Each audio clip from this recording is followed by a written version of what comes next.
All right, let's try this again, guys. Sorry for the technical difficulty. I'm a moron when it comes to this stuff, and it's not working at all the way I wanted it to work. All right, Edward Williams, I see you in there. Let's give it a few minutes for some more people to come aboard. I know Michael Rain was on a moment ago, but I accidentally killed it. I didn't mean to. I was just trying to orientate the landscape mode instead of portrait mode, and it failed. So, can everybody hear me good and whatnot? Take two. Yeah. Welcome back, Michael. Sorry about that. I didn't mean to cut you off. I don't know what I did, but I was trying to do this on my phone. And well, let's start from the beginning. I was actually trying to do this from my laptop, thinking that maybe it would be a little bit better, have a little bit more control. I know a lot of people use their laptop for the lives, and it wouldn't let me without like signing into a Google account, and I had to download Google Chrome. And the thing is, it was taking too long, and that's one of the reasons I'm kind of late. So I said, screw it, I'll just do it with my phone. And then somehow it would let me do it in portrait mode, not landscape mode. And it's just not the way I wanted to do it. So here we are. All right, guys, it looks like it's just me tonight. We just got done with our Sunday family dinner like we normally do, and everyone has gone home.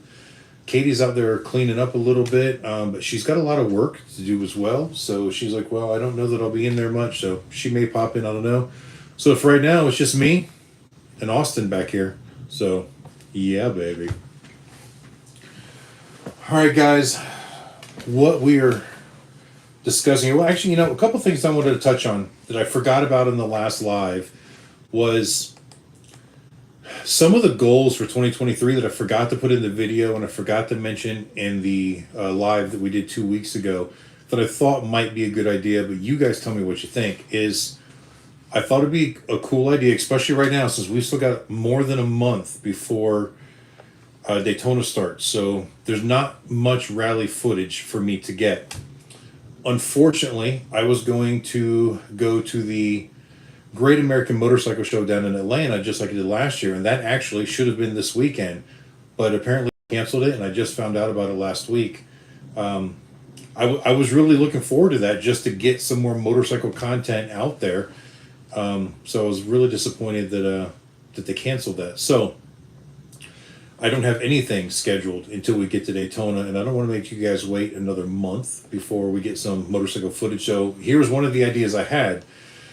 You know how after the rally is done, I usually go back through my phone and I take all the still shots of, the girls and the motorcycles and so on and so forth.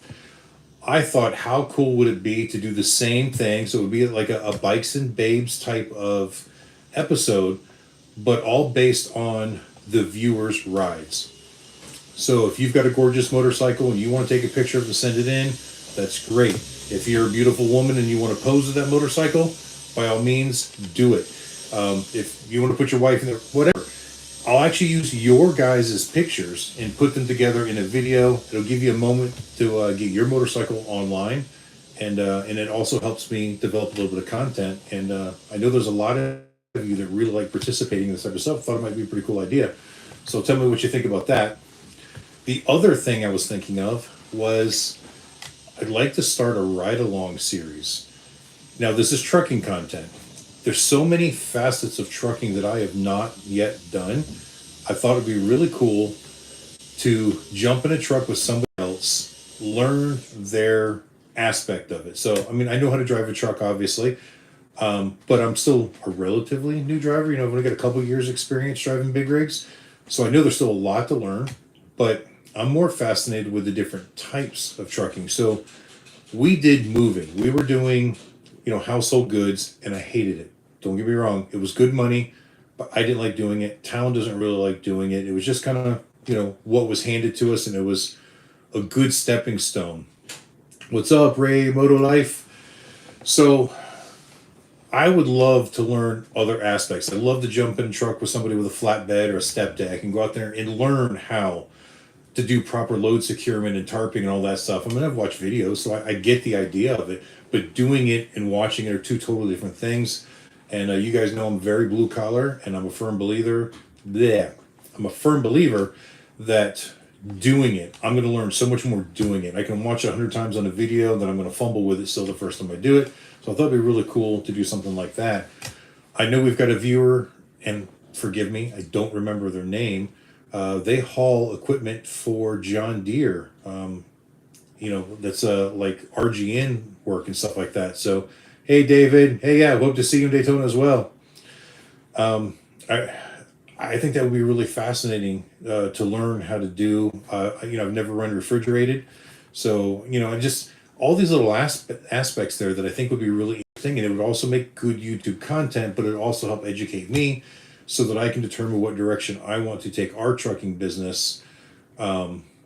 When we get to that point where I put that truck back on the road and find a driver and so on and so forth. But again, I'm always questing for more knowledge, so I think that would be a pretty cool thing. So if any of you have got an opportunity where you're allowed to take a ride along passenger, I think that would be something really cool to check in.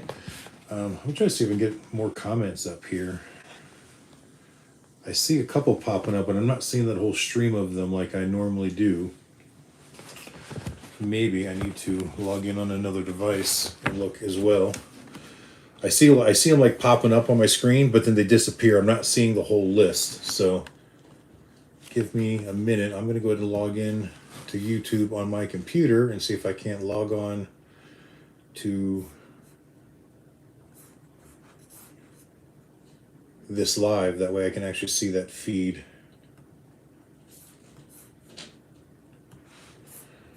All right, YouTube.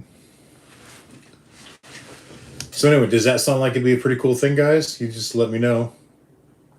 Let's see. We're gonna log in.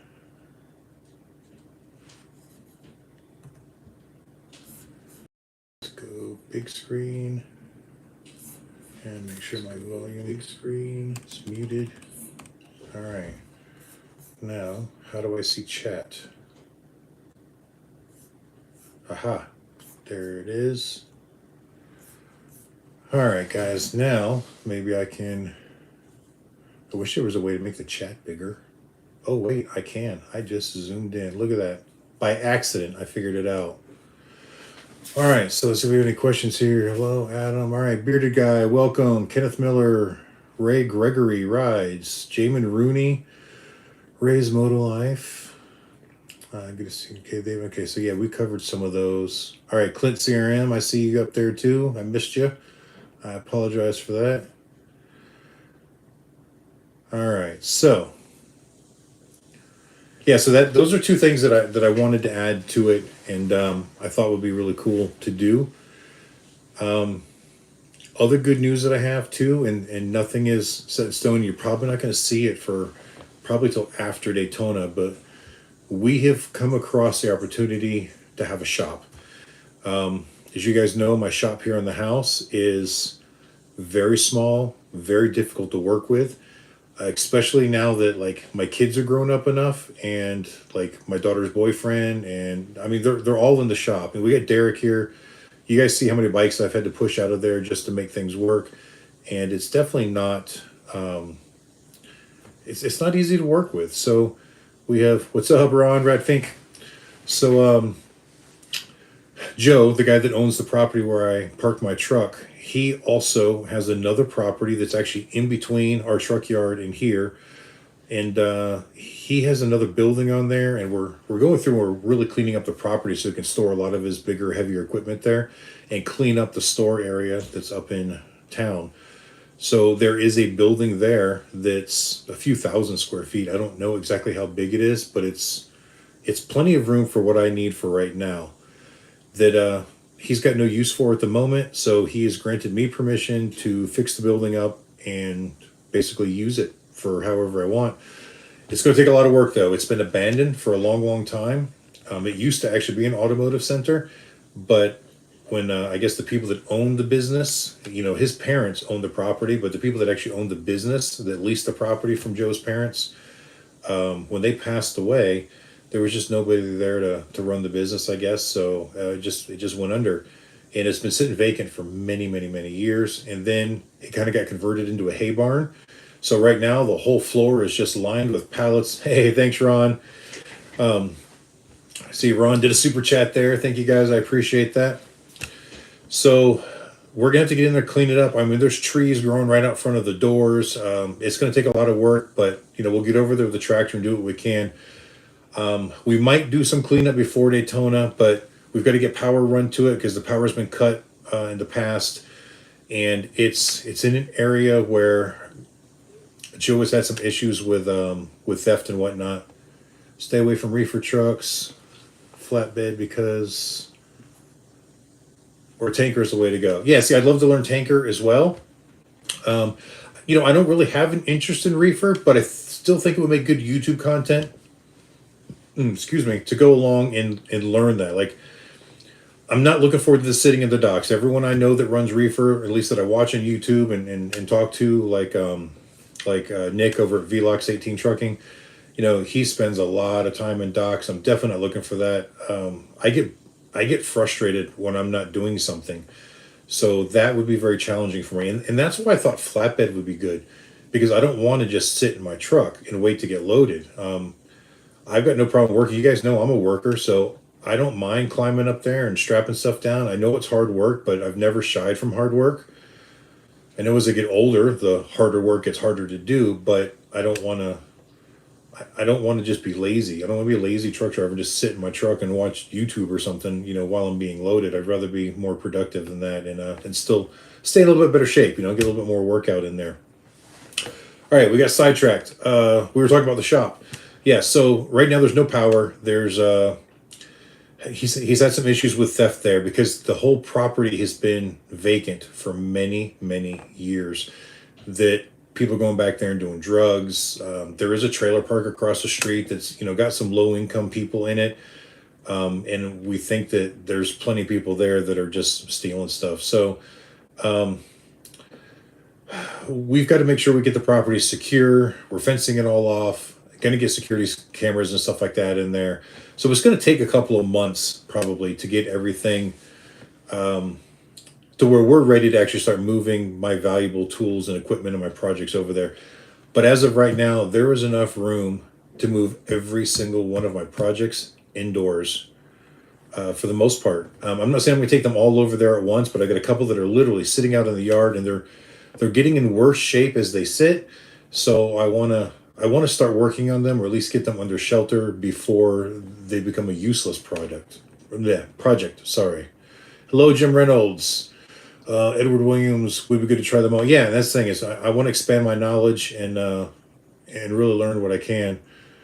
All right, Rod Day. Hey, Adam, I appreciate your vids. Going to try and locate Daytona. This is going to be a first for me. Oh, first for Daytona? That is awesome, Rod.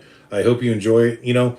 Daytona's a cool rally. It's a really cool first rally. It's one of the big ones. There's not as good a riding there as there is at some other rallies, but the whole downtown Main Street, the beach, it's a pretty cool rally, I think, for the most part. Man, that'd be cool. Get paid to see the country. Yeah, that's one thing that I really love about driving, whether it's in the commercial truck driving as a driver or even doing what we do at Extreme Bikes. Even though we're only doing about 10 or 11 shows a year now, there was a time we were doing between 18 and 22 shows a year, and we got to go all over the place. There are only 4 states, continental, in the United States that I've not been in yet, and I've also even got to go visit Canada. So I still need to go to Washington, Oregon, Idaho, and Utah, but I've been to every other continental state in the course of our business doing what we do. And I do love that. I've done more traveling in the last 10, 15 years doing what we do than I ever did in my entire life.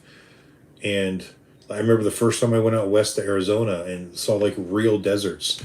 And then deserts with mountains, towns like Cave Creek that are just these really cool old Western style towns. It's amazing. And I can tell you all about it, but until you actually go out there and try it, and see it for yourself, man, it's really, really cool.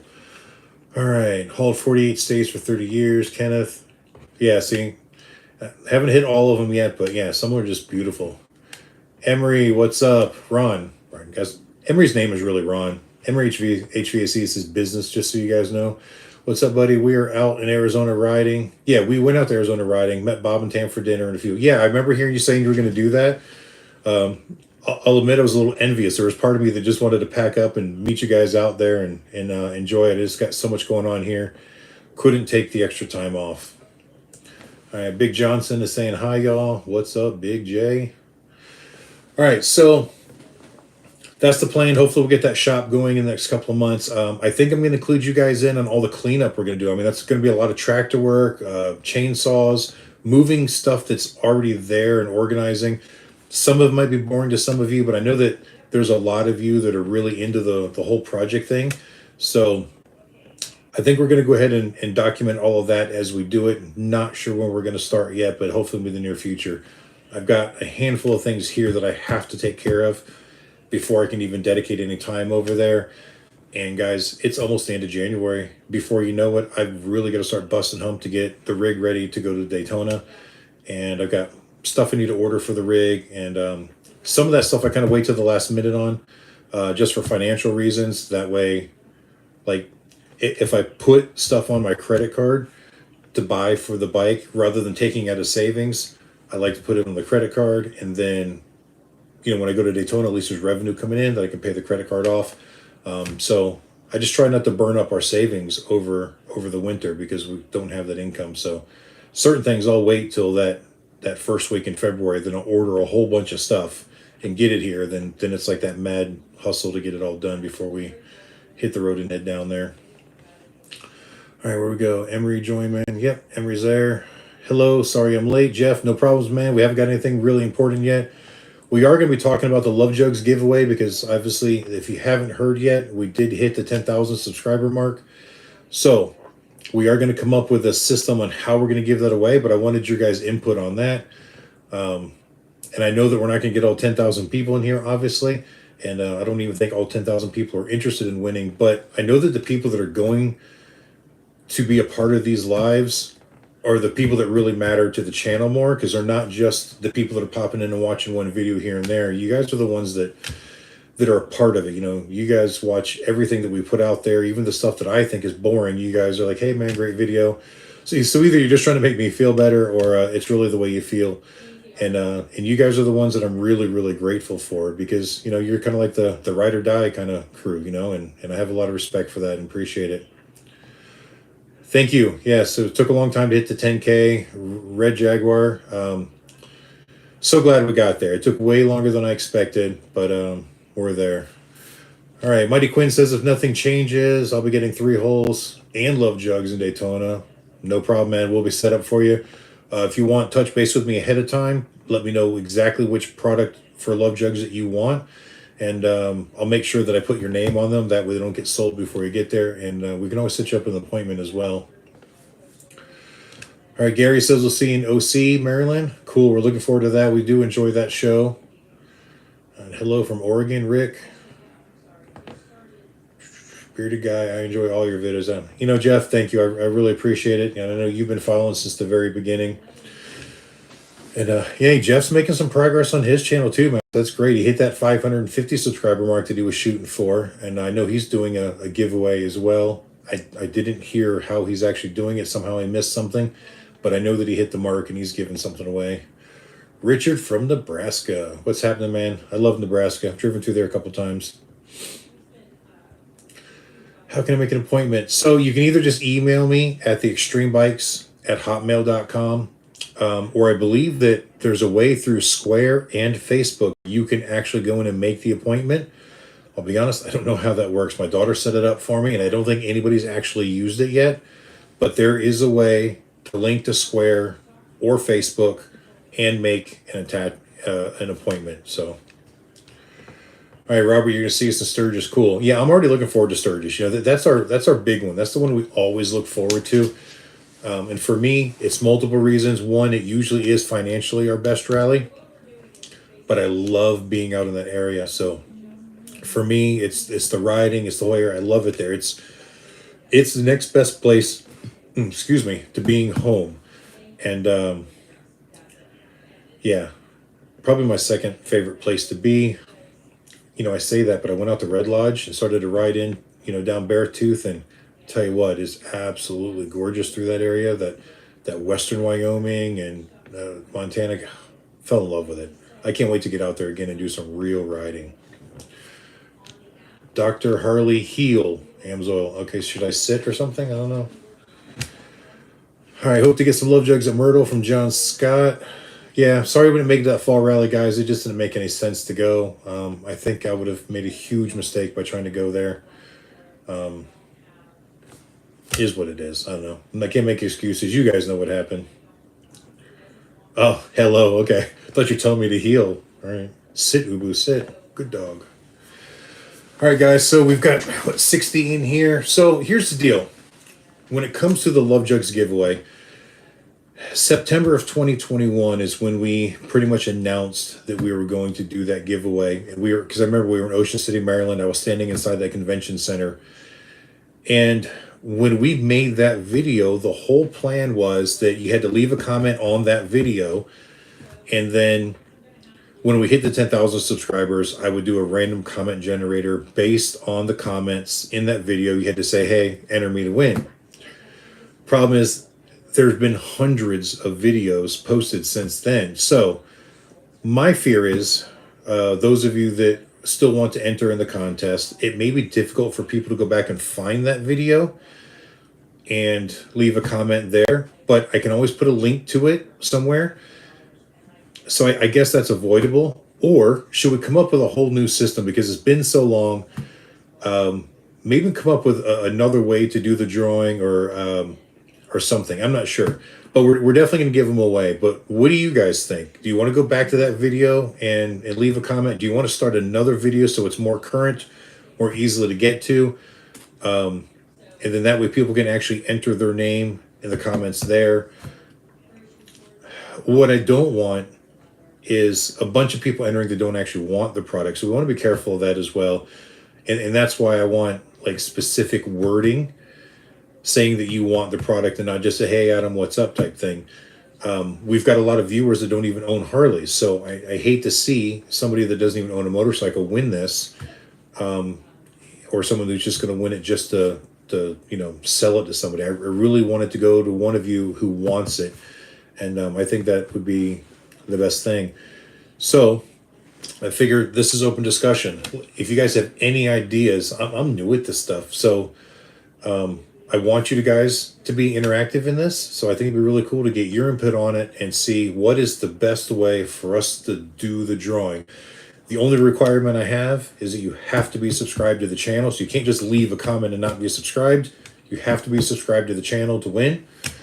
And speaking of which, I've got this fear that, some people may have subscribed just to win the Love Jugs, and when the drawing's done, who knows? We might actually lose some subscribers, but it is what it is. And I don't know if you guys noticed too, I made that announcement about hitting the 10,001 subscribers when I woke up that morning. Later in that day, it was down to 9,998 again. And then it took like 2 days to get back up to 10,000. And then it went up to like 1003 again, and then back over to 1001, and then up to 1008. Sorry, it's like a roller coaster, guys. This stuff goes up and down. All right, let me try to catch up with some of these comments. All right, I hope to meet you face-to-face in Daytona. Sounds good, Dr. Harley, man. When we're working, we're in the same place. We're going to be there for 9 days, I believe, 10 days. So, yeah, come up anytime. No matter how busy I am, don't hesitate. At least walk up, say hi, tell me who you are. I'll at least shake your hand or give you a fist bump if I'm dirty or something. Don't think you're bothering me. I can make it work. We're going to have a full crew there. I'm hoping I won't even be working all that hard. All right, Crispy K. I hope to make it to Sturgis one day. Now I'm on my first HD. Well, that's awesome. Congratulations to joining the Harley Club. What did you have before? I've had many bikes, so I'm not strictly an HD guy, man. I like motorcycles, period. And I'm a firm believer that different motorcycles have different strengths and different weaknesses, and that's why I have so many bikes, is because to me they're like tools, and you want to use the right tool for the job. So there's things that the Harley is great for, and then there's things that it's not good for, and that's where I'll pull out another bike. Of course, most of my other bikes are broken right now. I haven't had time to work on them. All the more reason to get the shop that I talked about, so we get them all up and going. All right, Ratfink says start a new one. Red Jaguar says I will come up with a current video because you had spammers on that video. Well, there's no guarantee we won't get spammers on this one either. Those Those spammers are absolutely ruthless. Think a new one would be great. Oops, start a new video. What is happening here? Question, are you going to have your shirts for sale at the rally? Yes. They're, like I said, sales on the shirts have been very poor, actually. So I've got a lot left. So yeah, I'm definitely going to take them to the rally and try to sell them there. And yeah, I've kind of been holding off. I had a whole second line ready to make, and we're just going to pull the trigger on it. But I was going to wait. I was going to wait till these got down to about 25% of this order, then order the new ones. With some of the same designs I'm going to keep, but there's a couple I'm going to discontinue that were just kind of like a trial thing. But I hate to say it, guys. I mean, I spent over $5,000 on shirts, and I think we've only sold about $300 or $400 worth of shirts. So I have a lot left. So at this point, I'm not really going to put too much money into buying more shirts. Maybe we just don't have a big enough following yet. A lot of people that start their gear, they're well over that 20 or 30,000 subscribers. And I think at that point, it might make sense. I want the gear. But again, we're running a business, and it's got to make financial sense to put the money into making the product in order to sell it. So yeah, we're kind of holding off there. In fact, I was going to have hoodies and stuff for winter. And I hate to say it, I asked, what is his name? Having a brain fart right now. Anyway, the guy from Heroic, Todd, that's his name. I asked him to make me a couple, like as a prototype, and that was right after we got home from the rally, and I have not heard from him in 2 months now, so I don't know. One thing I've had trouble with this all the way along is finding someone who would make them for me, make them in a timely fashion, and give me a reasonable price on them so that we can make it work. All right, Paul says, I agree, a new one. Fishing Pro says a new one would be great. Dr. Harley, start a new video. All right, sell a sticker for an entry. You know what? That's a really good idea. I just don't have that many stickers yet. So I've got, these Amsoil ones here, but I think I've only got like 10 or 15 left.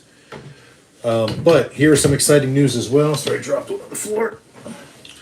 Another thing that we did back when we were on the Sturgis run and Mama S was riding with us, we had talked about making our own decals rather than buying them from somebody on Etsy or something like that. And so that's exactly what we're going to do, but there's a learning curve there. So this is going to provide two purposes. One, it should get us a better price on stickers. That way I give you guys a better price, and I can still make some money on it to put towards the projects.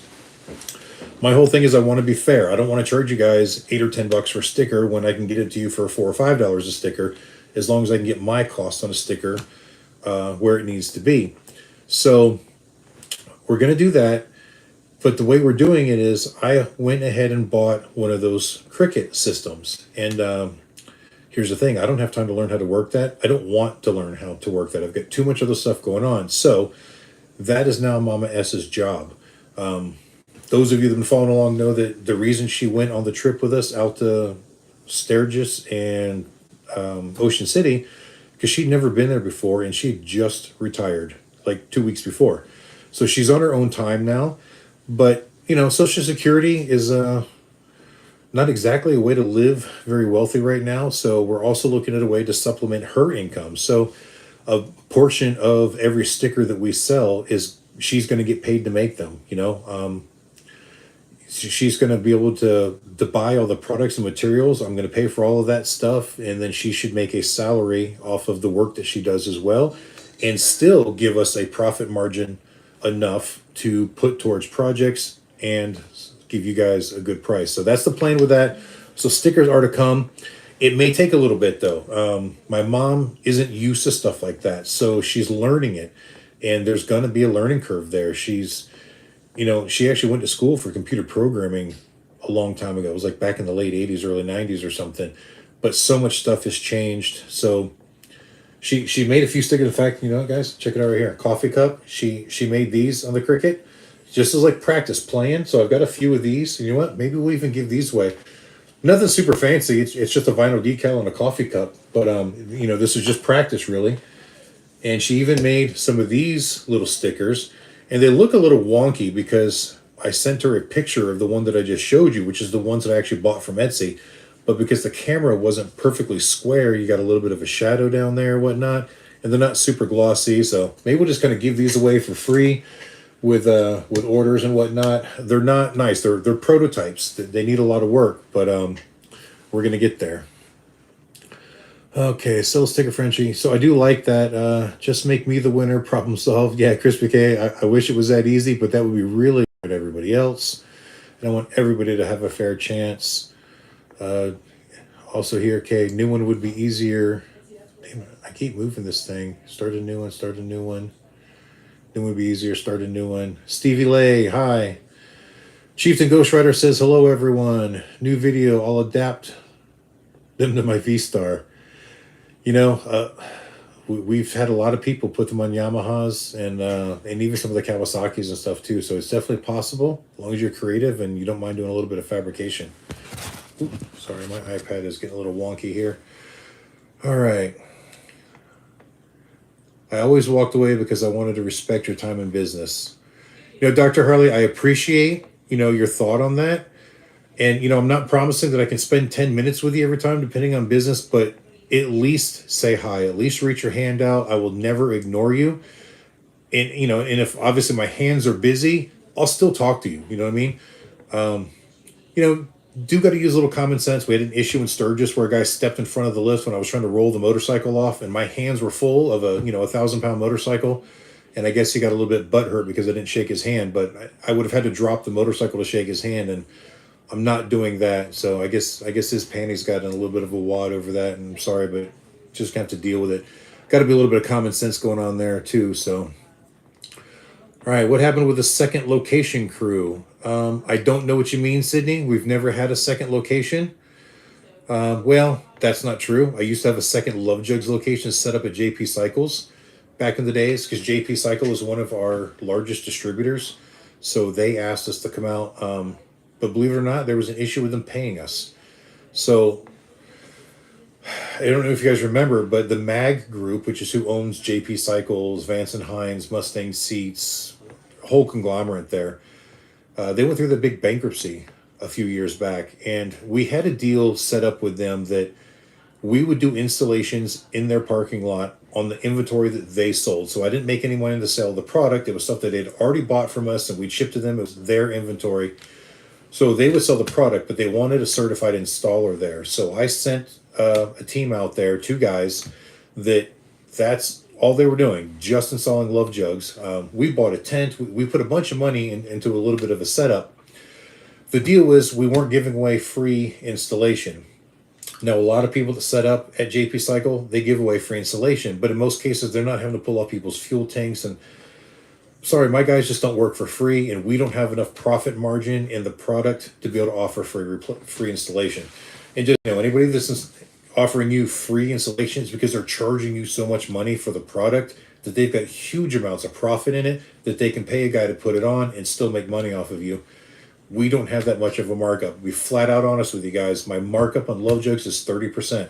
So yeah, I make a little bit off of them, but it's not like these people out here that are manufacturing their own products in China for like pennies on the dollar and selling it to you for a really huge price. Some of these people out there are making 1,500% profit margins on their products. Yeah, they can afford to give a little bit away as a customer service. Quality products is very difficult to do that in. Anyway, I'm getting sidetracked. When it all came down to it, they were also supposed to charge a $75 fee for every installation that we did. They collected the money. Then at the end of the rally, they cut us a check for all of the labors added up. They were to pay me for that, and then I paid my guys for their time. And, well, they didn't do it. That's when they went through their bankruptcy, and I fought them a little bit on it, and basically they told me I'm screwed. Nothing I can do about it. And so they went through the bankruptcy. And then they called me up again to say, hey, we want you to, kind of come and do this and, whatever. And I'm like, well, why would I do it? You didn't pay me the last time I did it. I'm not going to go out there and do it for free again. They go, oh, well, now that the way the bankruptcy is structured, we cannot not pay you. We're forced by law to pay everybody from this point now, blah, blah, blah. I'm like, well, that's all fine and dandy, but that doesn't mean you still didn't screw me the first time. So I'm not interested in doing it. We'll still supply you with product to sell because that's what we do. But I'm not sending my guys out there and taking that risk when you already screwed me. You can hire your own people to go out there and do it. So that's kind of the way that went. All right. What happened? Second setup. I'm going to see you on Thunder Beach. All right, Stevie, that sounds cool. Big dog, bulldog. Exactly right. I have 4 bikes. LOL. What do you have, big dog? Let me know. Tiger Ward. Hey, Dr. Harley and Adam. All right, hey guys. You know, every once in a while I touch this and it just jumps. And then I lose where I'm at. All right. Hey, Adam, I have a shop cleaning party. We'll come and help. You know, we spent some more time out there yesterday cleaning up the shop. And I actually went out there to put that exhaust system on that Sportster today and ran into more problems. You'll have to wait for the video to come out for that. But it's going to be a while because I had to order some more parts. So they will come in hopefully next week. Can't wait to see the Honda running that you just purchased. Yeah, I'm not even sure when I'm going to start that yet. I was looking over some of the engine parts, and some of them look a little bit rough, but maybe we slap it together and hope it works. If not, we'll just buy a used engine for it. All right, Tiger Ward, hello. Oh, he's talking to Dr. Harley. All right, buy a shirt, get entered in Love Jugs. You know what? That's not a bad idea because that would help the shirt sales as well. The only thing I feel bad about that is this was always going to be like a no purchase necessary giveaway, and so I'd hate a year later to change that to where now you got to buy something to get it. But I've watched other YouTubers do these giveaways where you get an entry for everything you buy. And I think that for future stuff, we may do that. I just don't think it would be the right thing to do to make that happen on this, because that wasn't the way the rules were set up to start with. And I'm just a firm believer in sticking to my word and doing things the way I said I was going to do it.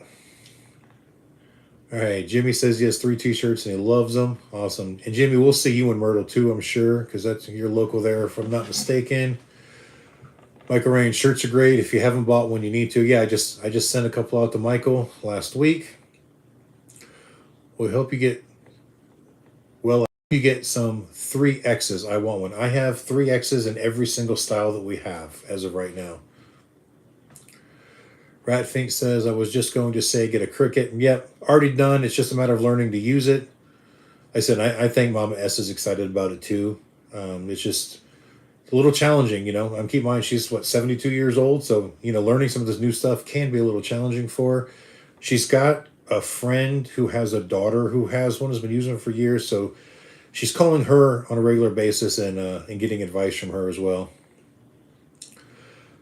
All right, Gary says, I had my Softail Standard for 17 years, just switched to Amsoil oil. Love it. I will have you change it in Ocean City. That's awesome, man. We look forward to it.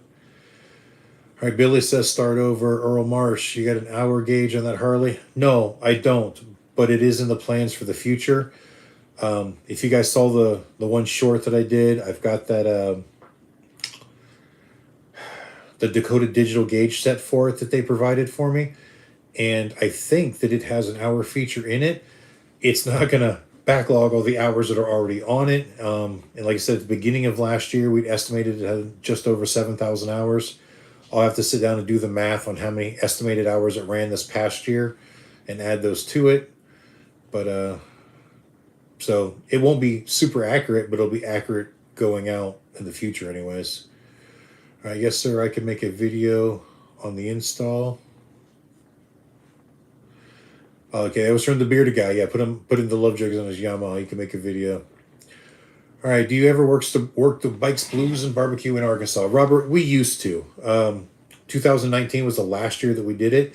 We never did very well there, to be honest. And then 2020, of course, it got canceled because of COVID.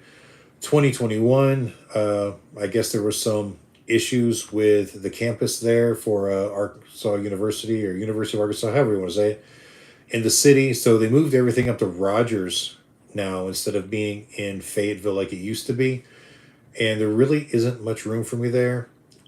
I would have to go to the Harley dealer. Most Harley dealers don't want me in the parking lot. Now, Chase Michaels runs that lot up at Rogers Harley Davidson as well. And he's also the one that runs Thunder Beach. He runs Laconia. He runs Ocean City and the Marva Bike Week. He owns all of those. So, I'm sorry, he doesn't own Laconia. He owns the rally that's out at the Speedway that we do, which isn't officially part of the official Laconia Motorcycle Rally, but that venue he's in charge of there. So I know that he could probably get me in, but again, it's not a show we ever did very good at. And here's the real big thing with it is just before that is the Ocean City, Maryland show. And to pack everything up in Ocean City, Maryland, you got to drive like 1,100 and something miles to Arkansas to set up again. And you gotta be able to pull in on Tuesday. So we don't tear down in Ocean City until Sunday evening. And then we've got to be there Tuesday morning, Tuesday afternoon to start setting up to be open on Wednesday for the Bikes, Booze, and Barbecue.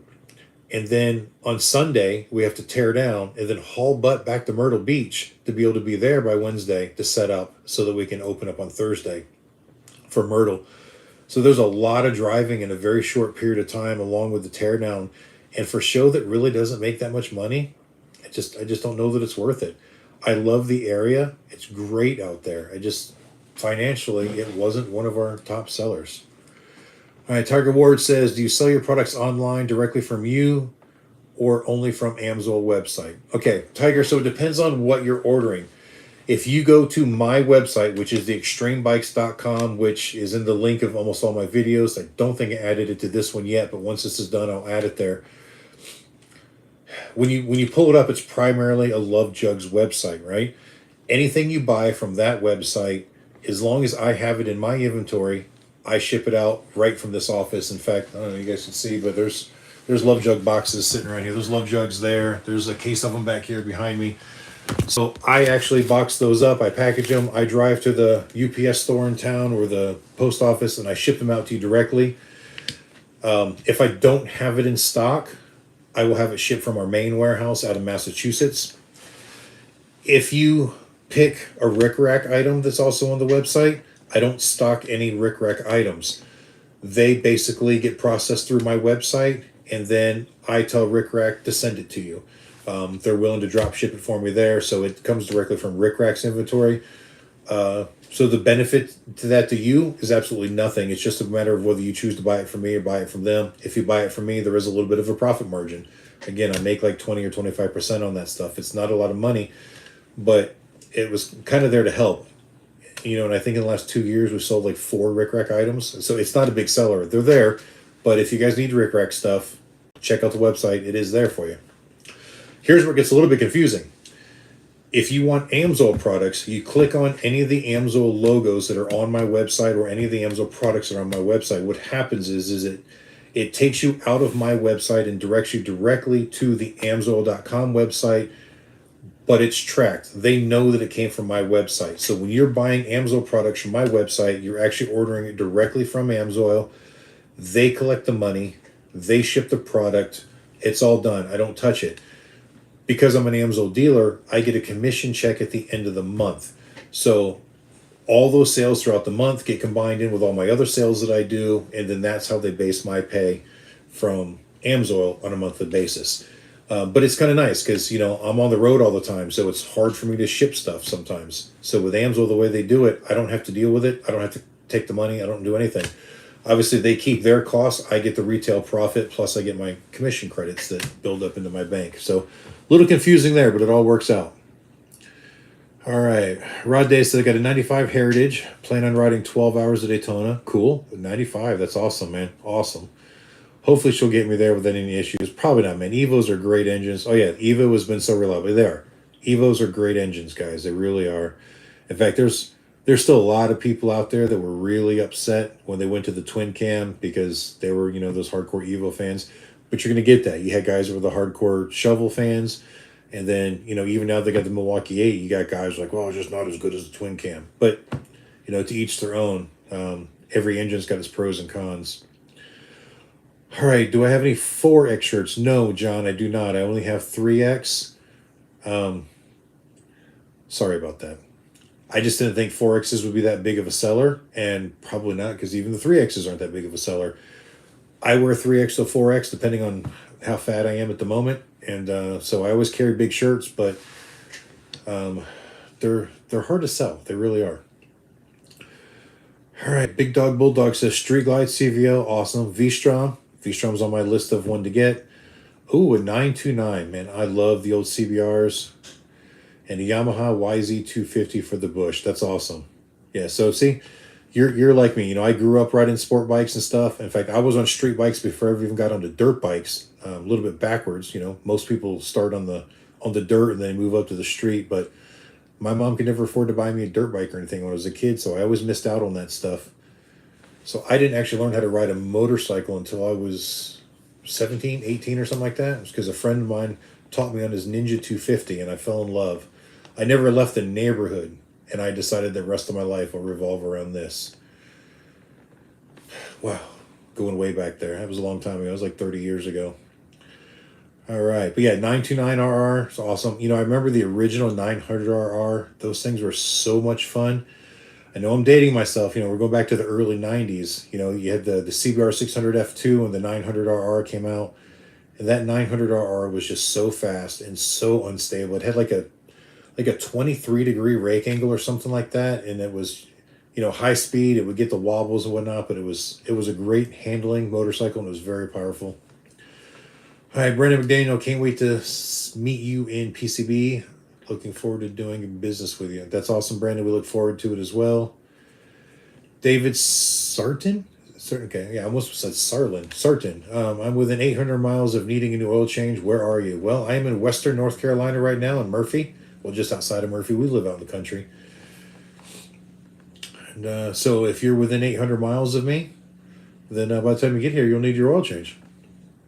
Mark Queen, we love the shirts. Would like to talk to you at some point about switching to Sin Oil. I am a holdout.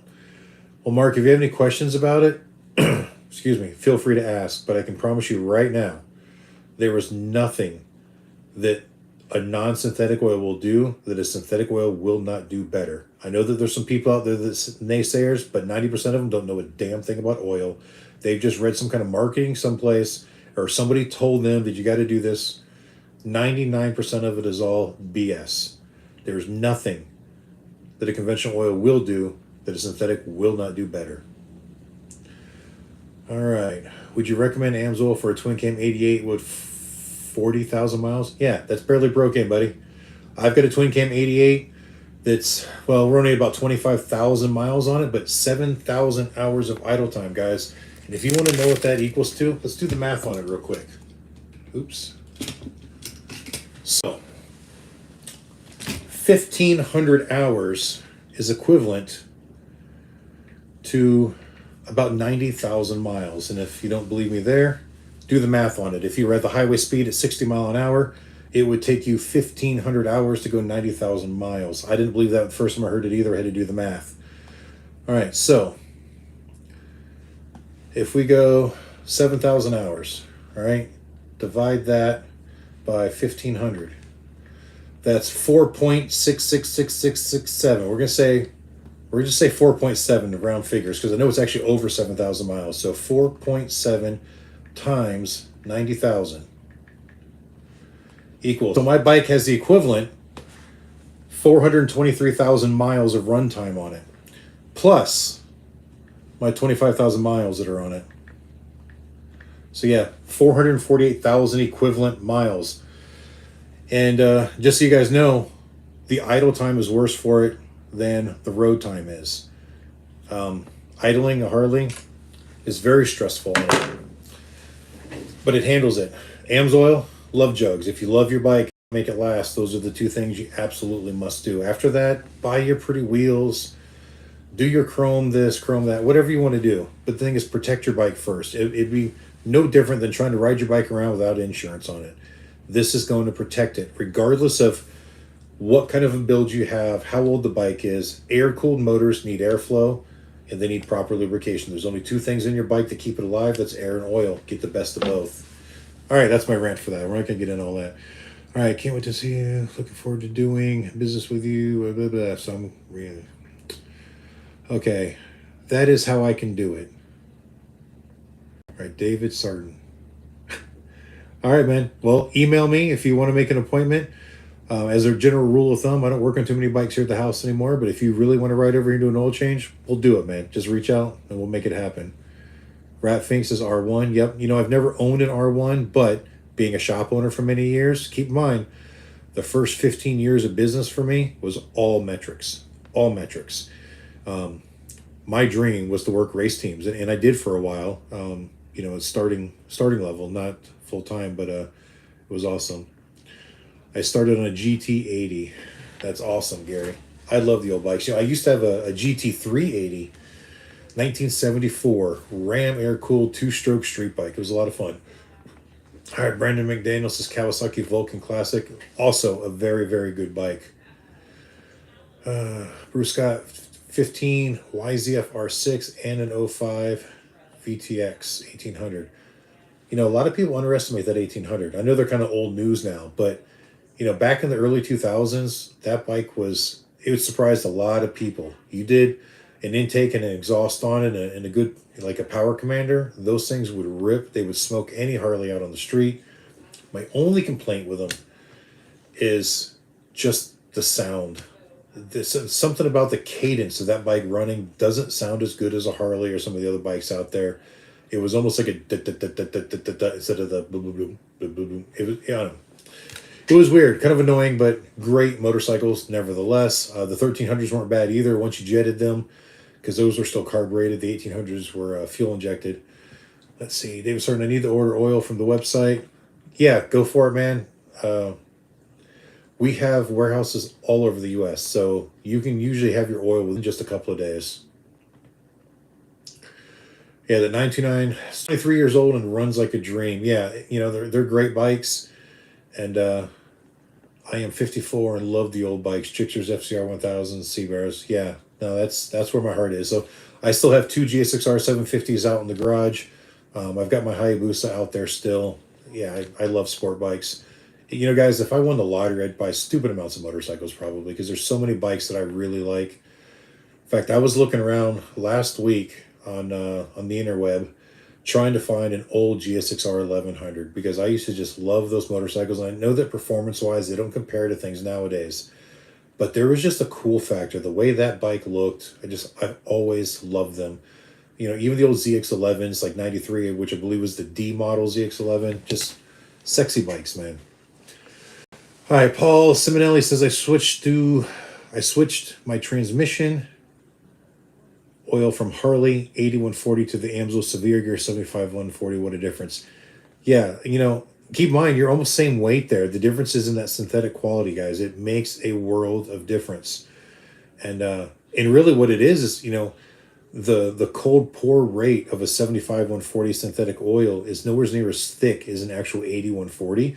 So even though it does the job of a 75-140, it's not as heavy. You don't get the parasitic drag off of it, and it just makes things work smoother, and you actually make a little bit more horsepower with it. I mean, we're talking minor differences, not enough to, you know, to sell you on the product, but it does make a difference. That parasitic horsepower loss, it all adds up. Edwin says, see you in Daytona. That's awesome, man. Radfink RD352 stroke. Yeah, you know, we were talking about those the other day with somebody. I don't remember who it was. Because we were talking about really cool old classic bikes and how I love two-stroke street bikes. And you guys will notice in my videos that wherever we are, if a two-stroke bike comes in, I do everything I can to get my camera out and record it, because I just love old two-stroke bikes. One that I really wanted back in the early to mid-90s, Honda made an NSR 250, and they also made an NSR 500. And I always wanted the 500. I would have taken the 252 though physically, and they were much smaller motorcycles. But yeah, those were like serious road race bikes that were barely street legal, but they were just awesome. All right, did you get that box blade for your tractor? No, Jamie, I did not. I hate to say it, I did the math on it. By the time I drove, I didn't realize how far away it was. It was way over there. It was like a 7.5 hour drive for me to get there, 7.5 hour drive to get back. And factor in my time and the fuel to get there, I just decided it probably wasn't as good of a deal as I hoped it would. And I just didn't have time to drive that far, but maybe I missed out. I don't know. KZ 1100. Yeah, all the KZ series. In fact, maybe I can find it somewhere, but one of my favorite pictures that I have is when my daughter, who is 28 years old now, I had an old Z1, which is the old KZ 900.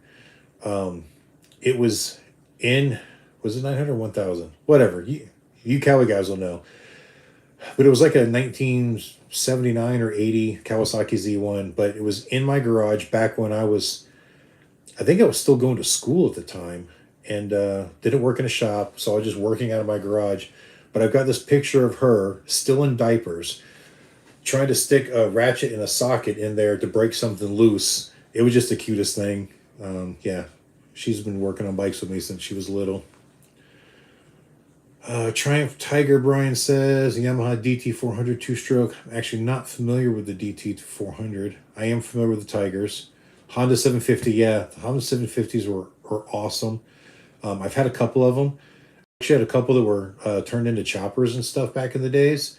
Most of them still in project stage. But when we moved from Florida to North Carolina, I had a 6,000 square foot shop down there, and I was moving up to a 1,200 square foot shop in the mountains, and I liquidated a lot of stuff. One, I knew I was going to be out of work for a little while too, and the whole move and getting set up and getting the whole road show set up to be full time instead of just working those few shows in Daytona.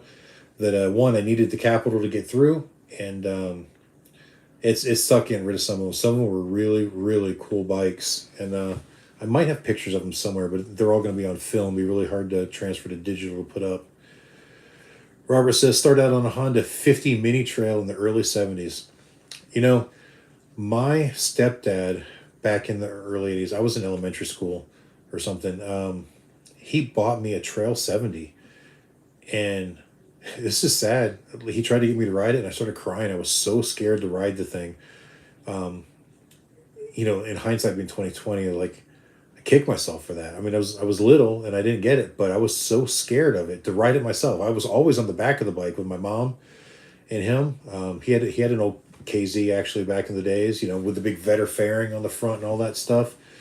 In fact, I still have my 1950 Famous James, which I remember riding on the back of with him when I was a little kid. All right. Had an 89 Gixxer 1100 black and red, but it got stolen years ago. Man, I'm sorry to hear that. That pisses me off when people steal bikes. Heritage Cowboy, you ever thought about going to Sturgis? Yeah, all the time. We're in Sturgis every year, my friend, every year. Since 2014, we haven't missed it. Robert, now I'm riding my 2022 Street Glide Special and loving it. Yeah, the new bikes, man, they're smooth. They're really nice.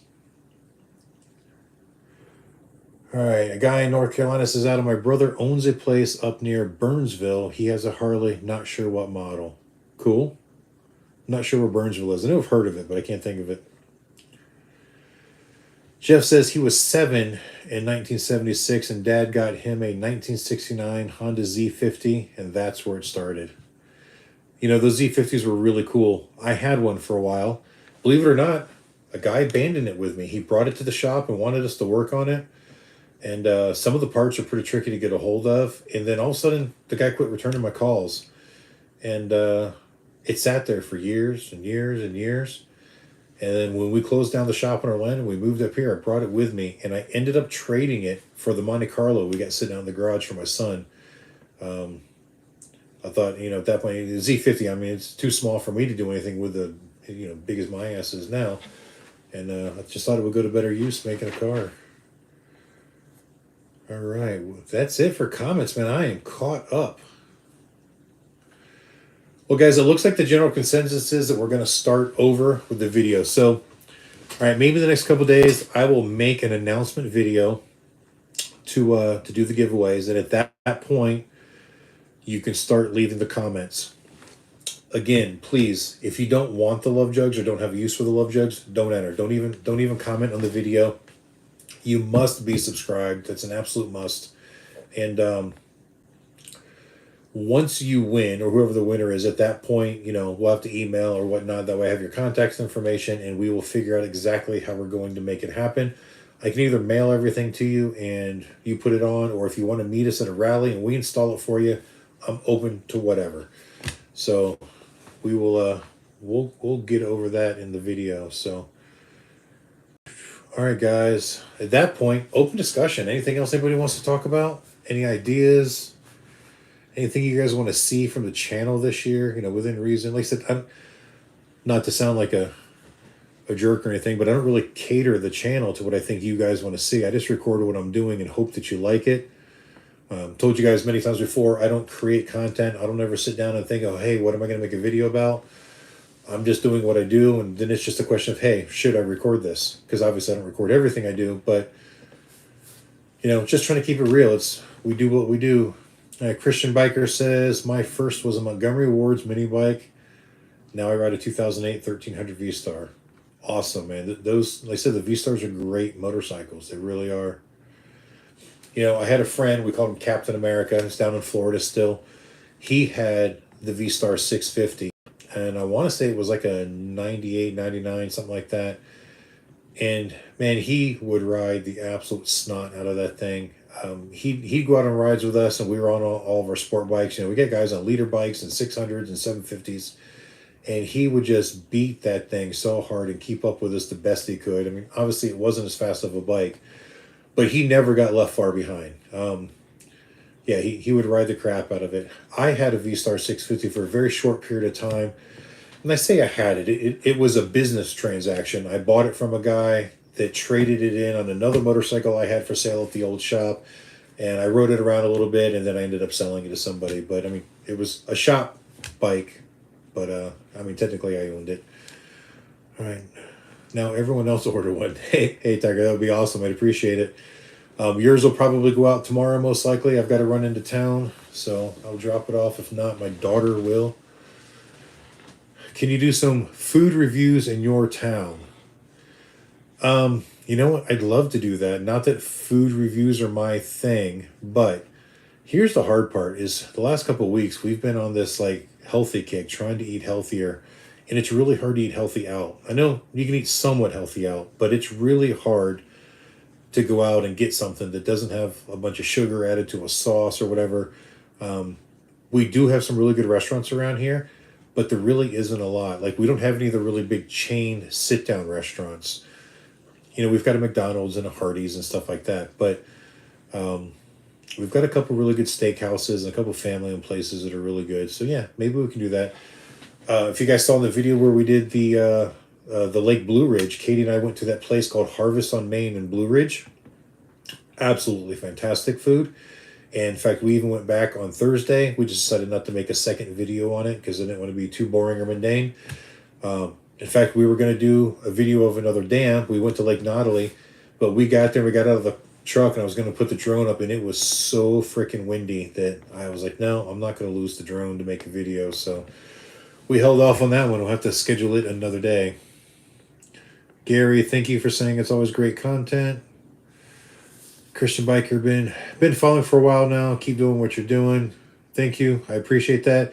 I see you on a lot of other people's channels too. In fact, when we were on the live with Professional Monkey the other night, I saw you on there, and somebody else. Oh yeah, Bob and Tam, I see on there all the time too, I think. Richard Honeywell, definitely enjoy all your videos. Thank you, Richard. Love your channel. Keep showing those pretty girls at the rallies. I'll try. Now, that's another thing we got to talk about here. YouTube is getting a lot stricter on the content, so I may have to change things up a little bit. So now, if there's a girl dancing, they may not monetize it. So I don't know how I'm going to get around that because, we get a lot of girls, a lot of bartenders. You guys saw the last two videos that were for Sturgis that went out there with the full throttle. There was nothing in those videos that in my mind, wasn't acceptable. There was no nudity. I know there were a couple topless girls in there, but they had painted stuff or pasties or whatever. So there was no actual nudity. I think they're just being really picky about it. So what I've considered doing is, putting in what I think YouTube will allow, but the stuff that I absolutely know that they won't allow. And I read over the whole list of what they're not going to allow. And it's confusing the way they write it because it's some things are acceptable in certain applications and some things are not. So if I've got a bartender standing on the bar dancing on a pole and she's scantily dressed, I guess, I can't use it. It's going to get demonetized, which I think is stupid. But if a girl is teaching pole dancing lessons, it's perfectly legal because now it's an educational video. And I could argue I'm educating people on motorcycle rallies, but it just doesn't fly with them. And unfortunately I have to follow the rules to make it all work. So there is that option, and I've seen other YouTubers do it. I didn't want to do it because, be honest, I don't like taking your guys' money, right? YouTube pays me for the views, for you guys watching the channel and watching the ads, and I'm okay with that. But I never wanted necessarily a way to just say, "Hey, give me your money," because it's never what this has been about. But YouTube is almost going to force me into doing that, so we may have to do one of those membership things where the video that goes public has got to stay politically correct for YouTube standards, and then what won't fit in the video under that criteria can then be put into an additional video that only members get to see. And I don't know if that will work or not. Some people said start a Patreon. The nice thing about that is I don't have to be as picky. There are things that I don't film just because I know it won't fly. So if that's the route I'm going to go, maybe I won't be so hesitant to film things like wet t-shirt contests and stuff like that I know that YouTube's going to have a problem with. Normally, I've just stayed away from that. One, I don't want to get labeled a pervert, even though I already have been a couple of times by some of you. But I don't think filming people in public doing what people in public are doing is perverted. Yes, I am attracted to women. I can admit that. But it doesn't make me a pervert. It just makes me male and heterosexual. So maybe I could get a little bit more risque with it. But, there's a fine line there. I'm definitely not trying to start some type of a porn channel or anything. But, it could work. We'd have to see. What do you guys think about that? I mean, if there was a membership page where you had to pay $4 a month or $5 a month to see additional footage, would you do it? But then the pressure's on me as well to make sure I got footage that's worth you guys paying to see. I don't know. I'm not real fond of the whole idea, but you guys tell me what you think. Like I said, I really don't like the fact of you guys having to take money out of your pocket to watch my channel. I was hoping that, ad revenue alone would make it successful, and maybe even working on some sponsorships of things that I truly believe in. And we do have some things in the works. You guys saw the parts out there. Dakota Digital sent me some stuff. So they're not paying me anything, but they're providing parts for a project, which I'm very happy with. I'm not trying to sell my channel by any means.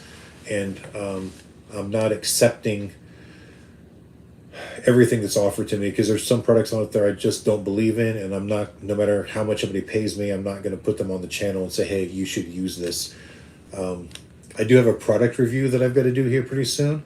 It'll be the first one, so you guys stay tuned for that. Hopefully it'll be coming out in the next week or so. I haven't started filming it yet, so I got to film it, then edit it. But it's something that, they contacted me back in August, and it took me until last week to accept it because I did a bunch of research. I wanted to make sure that the product was a quality product based on what I could tell without ever actually having it in my hands. And so I did a lot of online research and looked at reviews and so on and so forth. And I think it's actually a good product based on that. So the next step was to actually get one in my hands and try it. So they agreed to send me one. They are not paying me. And I told them, I flat out told them, I don't want you to pay me because I'm going to do an honest review. If I like the product, I'll tell you that I like it. If I don't like the product, I'm going to tell people I don't like it. And if this got pros and cons, I'm going to list the pros and cons, and I'm not going to hold anything back. I'm going to be 100% honest, at least from my point of view. And they were actually okay with that. So that's good. In fact, they didn't even ask that I let them view the final footage before posting it. They said, if you want to send it to us for a review, that would be great, but we're not requiring it. So they are trusting that I'm going to do the right thing, but I was very clear with them that if there's something I don't like, I'm going to mention I don't like it. Doesn't mean I'm going to be like a jerk about it or anything, but, I believe in giving the pros and cons of what's what. All right, I think I lost track again. We got more comments coming in. Why is this?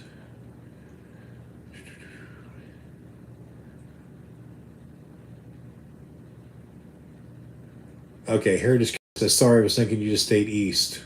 Heritage, we've even gone out to Arizona and stuff like that before. We've done shows in Colorado. We just don't do them anymore because it didn't make any sense any longer. But, I actually love going out west. I miss not being able to go out west. Colorado was absolutely beautiful.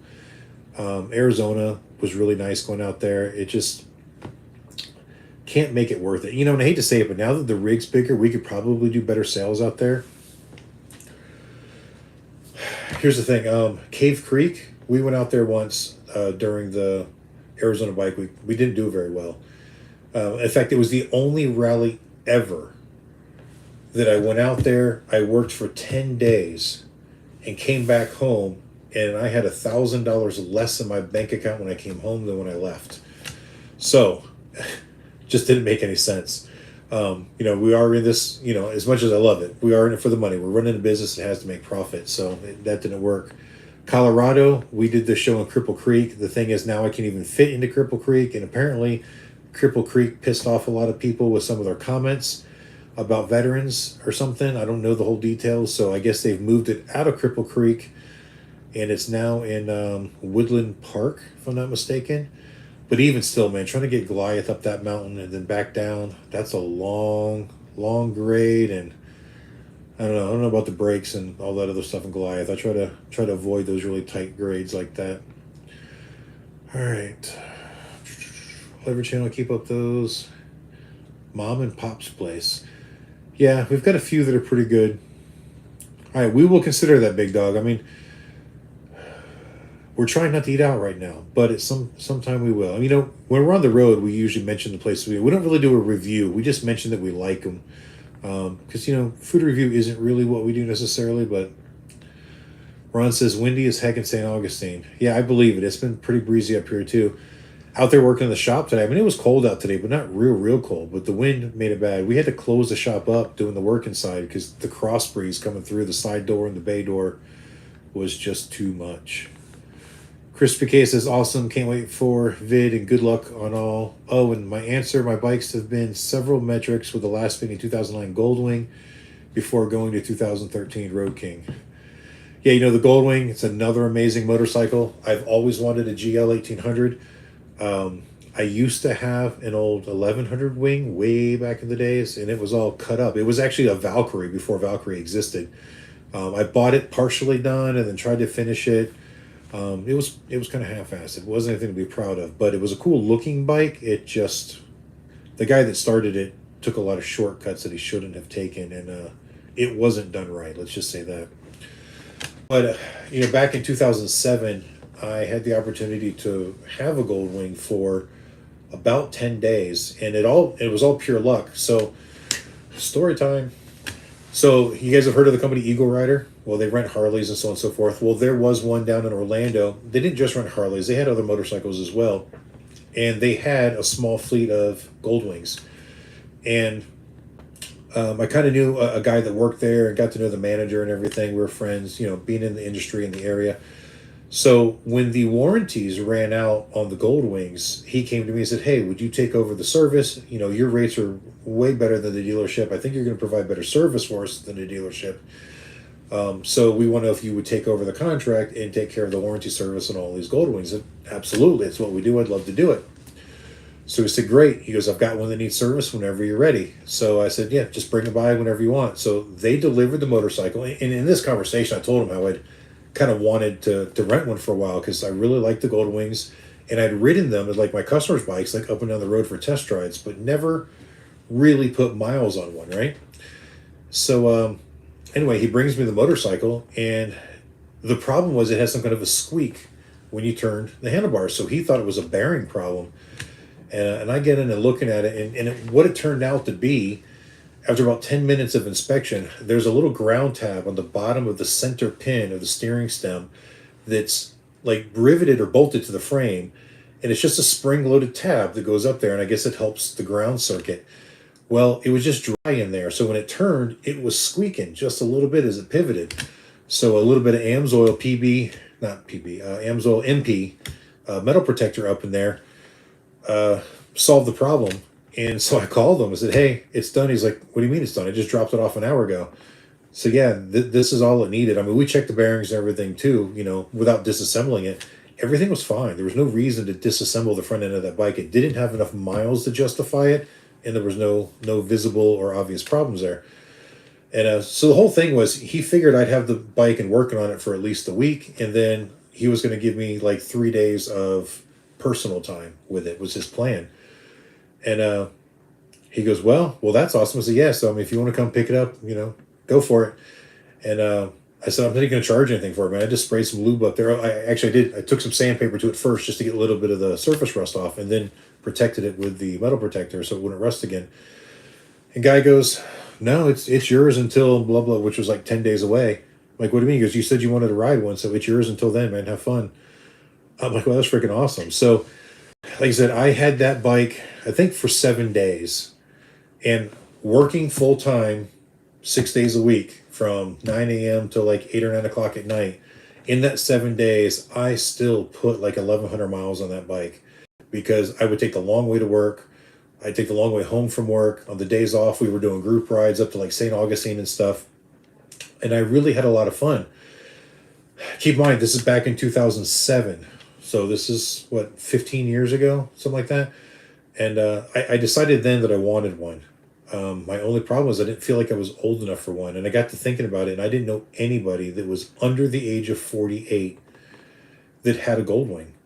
So, and I'd ask my other friends, like, hey, do you know of anybody that has a Goldwing that's under 48 years old?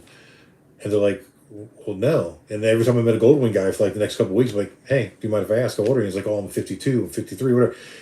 It was always, you had to be 48 or older. So I just assumed it was some kind of stupid law. So I just told my wife, I said, you can't buy one until I turn 48.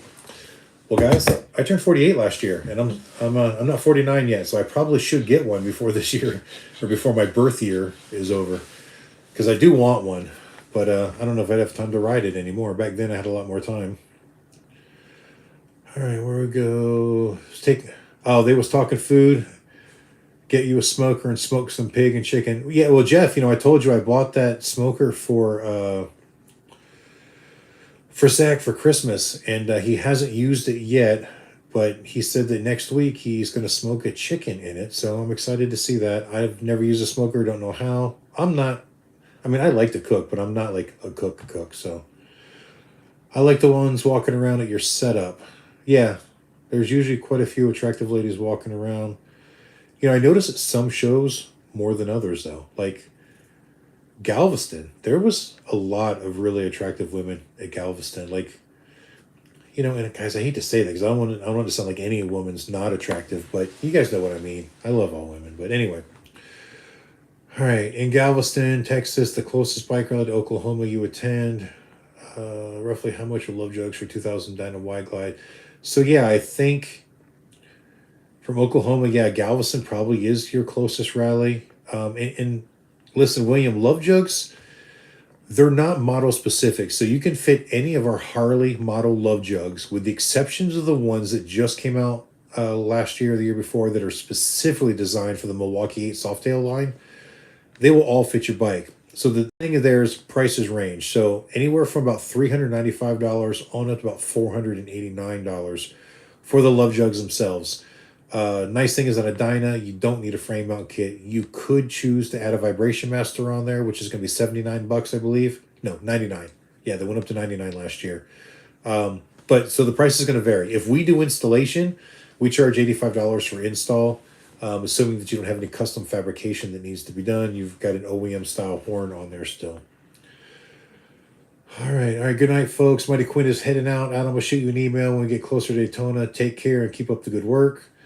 Adam, keep up the great content. Hope to see you in Katie and Myrtle. Awesome, Joe. Yes, we're looking forward to Myrtle again. Bulldog, why did you leave Florida? There was a lot of reasons. First and foremost, I never felt happy there. Some of you know a little bit of my story, but for the most part, I was raised by my mom alone. I had stepdads for periods of time, but there was a lot of times where it was just me and my mom. And for her to work enough to pay the bills over the summer when I wasn't in school, it was either she put me in daycare, which would eat up a lot of the money that she made, or she'd send me to New York with my grandparents. And my grandparents had this really nice farm up in central New York State in the Finger Lakes region. So that's what made sense. She'd put me on a plane and send me up there, and I'd spend the whole summer with my grandparents. And then, a couple weeks before school, or a week before school, whatever, I'd fly back to Florida and go to school. And I hate to say it, those were some of the best memories of my life being up there. I loved being in the country. I loved the lakes and the rivers and the streams and the mountains. I mean, though we weren't really in a mountainy area, but it's very hilly, very, foothillish. I just loved it. So I always felt like a country boy at heart. Um, I'd actually almost be like a little bit depressed when I first came home for a while until I got back in the swing of things. I mean, it just always felt it was there. Then, and as an adult, Katie and I had talked about moving out of Florida when we first got together, and it just didn't happen. You know, before you know it, you've got kids, continuing your education, started businesses, and just one thing left to another, and then all of a sudden, like 20 years later, we realized we're still here, and we're still not really happy with the place. Um, the part of Orlando we were in was getting a little bit rough, and I don't mean like it was really crime ridden. I mean all of Orlando's got its crime issues. And how do I say this? I'm gonna be very clear when I say this because I don't want to sound like I'm biased or a racist, but I'm just being honest here. Is that Orlando has become kind of like a melting pot of so many different type of cultures, and very few of them are tolerant to the next. And I had a problem with that. I love that America is a place that everybody comes to, but I'm a firm believer that if you're going to come to America, you're going to live in America, you need to speak English, you need to assimilate with an American lifestyle to a certain part. I'm not saying forget your roots, but we would actually get people that would come into our shop and not speak a word of English and try to communicate with me. And guys, I don't speak any other languages. It was very challenging. And then they would get frustrated because I couldn't understand them and get mad at me and storm off or like curse me out or something. And I'm just like, how entitled is that for you to walk in to an American speaking person's shop and get mad at them because they don't understand you because you didn't take the time to learn the language when you're in this country? And again, not trying to sound biased, but in my mind, the way it works, if I'm going to go take even a vacation to France, not taking up moving there, if I go take a vacation to France, I'm going to try to learn French before I go, or at least enough to get by. I may not be fluent. I'm going to try, right? If I'm going to move to France, you better believe I'm going to learn to speak French. So to me, it just kind of, stuff like that really, really got to me. And the traffic was terrible. The cost of living had gotten stupid. Um, you know, there was a lot of reasons. I just wasn't happy there. I always loved the mountains. I came to North Carolina a couple times as a kid, and part of me said, you know what, I'd love to come back up here. And then unfortunately, tragedy struck. In 2010, my stepbrother, who lived right here in Hiawassee, Georgia, which is literally just a few miles from where we are here in North Carolina, he fell over dead one day at 46 years old. Nobody saw it coming. Something happened. His heart stopped. He went to the hospital. Huge problems, whatever. But no one would have expected it. Like I said, he was only 46 years old. He owned a landscaping company. He was a very active guy. It kind of shocked us all. And he had been trying to get me to come up here and to visit him for many, many years. He'd lived here for, I think, 9 years at the time when he passed. And knowing that this is like a motorcycle, area or a great riding area, he was trying to get me to come up here and spend some time with him and go for rides. And I kept saying, yeah, we'll do it. And then we just never did. Like I said, kids, business, whatever. We could never make the time. And unfortunately, you make time for funerals. So when he passed, me and my mom and my stepdad and my wife, we all jumped in the car and we drove up here and, excuse me. And I fell in love again, basically. I hate to say it. It took someone dying for me to realize how much I wanted to get out of where I was, because I came up here and I saw the natural beauty. And that was just it. Katie and I mean, at that point, we set a 5-year plan. We came up with a 5-year plan, what we're going to do to get us here in 5 years. Guys, we did it in like 13 months. We were that motivated. Like I said, I sold off a lot of motorcycles. I just like liquidated inventory in the shop. I mean, I did everything I could to just make it happen. We moved up here in August of 2011. He passed in April of 2010. So maybe a little bit more than 13 months, maybe it's 18 months, whatever. But either way, it was a very accelerated plan, and I do not regret it one bit. I go back to Florida to make money, to work the rallies. I don't go there on vacation anymore. Well, we do take our time in Panama. We're down there. We do like Panama City. There's just nothing there for me anymore. so much happier here. I love the mountains. I can't ever not live in the mountains, I don't think. Oh, all right. I have to catch up with the rally and get some jugs of my 21 Street Glide Special Heritage. Yeah, cool, man. Just let me know. Again, we'll reserve a set for you. Oh, this thing is twitching on me again.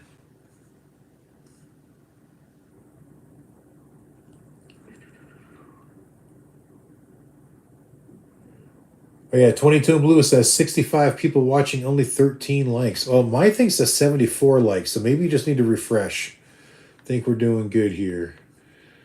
All right, how much is Chrome Love Jugs for 2017 Dyna? So like I said, they're not model specific. So the Chrome Mighty Might version, I want to say is 4.5, and then the Chrome Cool Master is 79 GL1000. Pain in the butt to do carbs on. Yeah, that whole airbox system in there. Yeah, nightmare to do carbs on in the linkage, but man, when you got them right, they ran great. Mike Brumbello says, Adam, what oil filters do you recommend? I use K&N on my 2011 Tri-Glide. I'll be using the filters. No, I wouldn't recommend either, to be honest. I don't use K&N anymore. I used to until I learned about filters. So guys, filters, this is something I mean to make a video on. A lot of people choose the K&N Filter 1 because they think it's a good brand because they market very well. And other people because they got that 17 millimeter nut kind of welded onto the end of it. And you know what? That nut is the reason I don't use them. I hate that stupid little nut. It's caused more problems than it does good. So one thing you got to look at with filters is you've got flow rates, you got filtration rates. Basically, filtration microns and efficiency rates is what it all comes down to. And most filters on the market do not give you the full information. So you walk into Harley right now. I'm using Harley for an example because they are the king of the trickery in marketing. Harley is lying to you, whether you guys like it or not. Harley Davidson lies to you constantly. So you walk in there and you pick up a Harley filter. You look right on the box. It says 5 micron, right? To the person who doesn't know anything, they say, hey, that's great, 5 micron. That's a really good filter, right? Yeah. Well, that makes perfect sense as long as you don't think about it. If you don't understand how filters work, every filter is going to be able to filter a specific micron of particle. So the smaller the number to micron, the smaller the particle is. And 5 micron is a very small particle. If you could guarantee that that filter would filter out every single particle larger than 5 micron and still give you the proper flow rate, that would be awesome. But truth is, a 5 micron filter cannot flow enough oil to supply the engine with its normal oil supply. And that's why you get into bypass systems, but that's a whole other conversation. So when you're looking at a filter, you got to look at the micron rate, and then you can look at the efficiency rate. And guys, here's how this works. People get confused on it. Amsoil filters are marketed at 99.9% efficiency rate at 20 micron. What that means is that 99.9% of the time, no particle larger than a 20 micron will pass through that filter. It will catch everything that's 20 micron or larger. So that makes it an absolute. Right? So the absolute efficiency of that filter is now 20 micron. So I'm not saying that the Harley filter won't trap a 5 micron particle, but what is its absolute efficiency? And if you actually look, and it's been years since I checked, so this could be updated, so don't quote me on it, but the last time I checked, their absolute efficiency was something like 72 micron.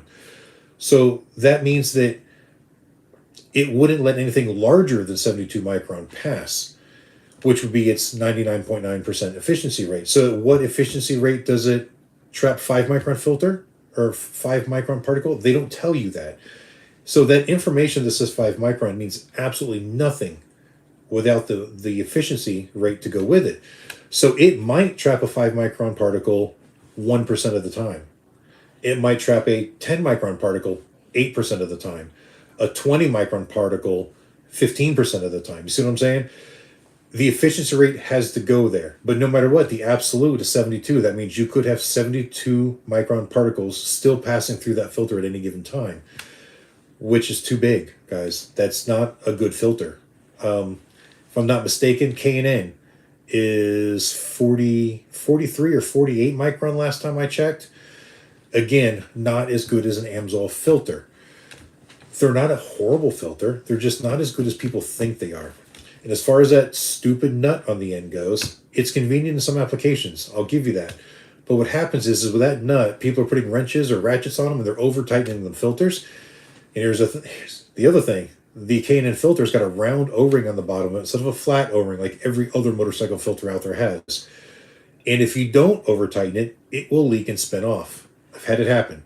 You've got to really snug it down. So then what happens is you get all these heat cycles in there, and then when it comes time to take that filter off, that little nut that's on there is just a stamped piece of tin, basically, and it's welded on there.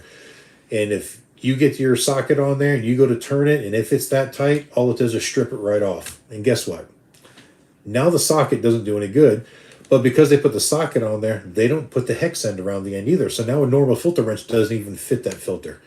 Yeah, I'm a little biased on them. I used to love them. On the metric days, that's all I used was K&N filters. Until I really educated myself on filters, and I'll never use K&N filters again. I've even strayed away from the air filters. Every engine I have that's had a K&N air filter on it for years is suffering from low compression. Just think about it. And that comes in because of the way they do the testing. So they will say, like K&N will say, well, we trapped 99% of particles in so-and-so test. And they'll give you like a test model thing on there, right? Well, you go through and you look at the test model, it'll show that they used a heavy grain aggregate to do the test with, right? So it was a coarser particle that they were trying to filter out. You've got heavies, you've got mediums, and you got smalls. And so, yeah, they trapped out 99% of the dirt, but they were using really big dirt. And it was bigger dirt than what you actually see in real life in most cases. So again, guys, marketing, they trick you with the marketing, and it drives me crazy. Amsoil makes a nanofiber technology filter, and it traps like 89 or 95% or something like that of particles, but they clearly state that they're using the fine particle media, not the coarse. So all in all, it's a better filter, and it still flows. The thing is, you just don't see them market them. Amsoil isn't the best marketing company. They worry more about building the best products that they can, and they rely on me and other dealers to do the marketing. And you know, I'm firm on honest marketing, so I don't like stuff like that. All right, Ron says, "Dang you, man." Ron says he'll be 58 in April. Yeah, see, you got 10 years on me, man, because I'll turn 49 in April, right? Yeah, I think I was born in 74. Yeah, so I'll be 49 in April. Yep. Isn't that bad? You get that old where you start to forget how old you are. Hey guys, how does my picture look? I'm looking at my computer and it's pretty blurry, but on my iPad it looks pretty clear. All right, I'm 30 and I want a 1500 Goldwing trike. You know what? I say do it. You know, I waited, one, because I couldn't afford it, and the whole 48 thing was like an excuse. But yeah, Goldwings are really, really nice. All right, Mike Brumlow says, by the way, it jumped on me. I wasn't touching it, and it went away. All right, by the way, we were in Murphy a month ago and actually saw the Oscar Mayer Wienermobile there. My wife said it was the biggest wiener she'd ever seen. Yeah, we're not going to comment on that one. So I didn't see it here. But Mike, you should have called me while you were in Murphy, man. All right, Chris Piquet says, great story. I love mine, but started having mechanical issues after adding 14,000 miles in a year. I dumped it off at the HD dealer. All right, Richard says, later, guys. Good night. Good night, Richard. Thanks for joining us. And Tiger said, Adam, I've always lived in the mountains my whole life, but 6 months in Florida, came back to the mountains. You can take the boy out of the mountains, but you can't take the mountains out of the boy. You know, I agree. And like I said, and I wasn't raised in it per se, just I knew that it's always where my heart was. And I find that the places I go that have mountains, that's my happiest. It really is. Antonio says, good night, great content. Thank you for joining us, Antonio. I appreciate it. All right, Metric Ranger says, Adam, what Love Jugs do you recommend for an 07 Road King Classic and a stop-and-go city traffic? Any of them. But, you know, on my Road King, I like the Coolmaster, one, because they're the most powerful version and the most durable version that we make. So I always recommend the Coolmaster to people. Some people like the Mighty Mice because they're smaller, but and they do perform. Don't get me wrong. They're just not as powerful and they're not as durable. And I abuse the crap out of my bike. I mean, you guys see it sitting there running if you've been out to the rallies. And those of you that watch my ride videos know that I am not easy on that motorcycle. I ride it like I hate it almost every time I ride it. So I want something that's going to really, really, really hold up. All right. Christian Biker says blurry. Yeah, I don't know why. Love Jugs are awesome. If anyone is hesitant. Yeah, we put a set on Clint's bike back in Lone Star Rally, I believe it was. And man, they looked really good on his bike too. See, Clint, you should send a picture of your bike. Make sure you get the Love Jugs in there too. And we'll throw those in one of the Bikes and Babes videos, Put your wife on it too if you want. Whatever works. Chris K says it hit 53 in April, so I know what you mean. Yeah, I mean, it's going fast. The older I get, the faster it goes. I'm looking at, my daughter just turned 28. My son is going to be 25 in April. I just feel old. I mean, my grandkids are starting to get old. So, I mean, not that old, but still, it's going fast. Joe Casey says, is there a cab over project in the future? Joe, I hope so. I really want to do a cab over. I love cab overs. I always have since I was a little kid. I'm almost hesitant now because they're too cool to do now, you know what I mean? Because it seems like everybody's jumping on the cab over bandwagon as far as doing projects. But I would. I've got a couple ideas. Like I'd love to do like an OK100 or something like that, and even maybe clone it like a BJ and the Bear truck or something. Just something that I remember as a kid. But one that I definitely wanted to do is, if you guys are Knight Rider fans, there was a Peterbilt 362 that they named Goliath, and a couple of the like the end of like season 4 and season 5 of Knight Rider, something like that, was a Peterbilt 362. It had this huge grill guard over the front that was just massive, rocket launchers up on the roof, and it was just like this kind of like a dark grayish, green, blackish kind of color. I don't know. I don't remember exactly, but that truck just stands out in my brain as being cool. And believe it or not, I know I named my truck Goliath already, but it was because it was big, not because it reminded me of that Goliath. But I'd love to build something like that and then actually put it into service. I mean, I want to make it part of the trucking company. And for those of you that aren't familiar with the trucking company or haven't been around for a while, our trucking company is called Knight Industries Trucking. One, because my son's middle name is Knight, Knight. But also, I was a huge Knight Rider fan when I was a kid. So I would love to get another GMC General that's still a tractor trailer type setup and clone the flag truck with the General towing the trailer, because they used the GMC General in the Knight Rider series. A lot of people don't remember that. But it's the same truck the Goliath is, just as a sleeper truck. It wasn't a real sleeper on there, but I put a real sleeper on it, but just kind of keep the look. I'd also like to build one to look like Goliath and actually put it into service.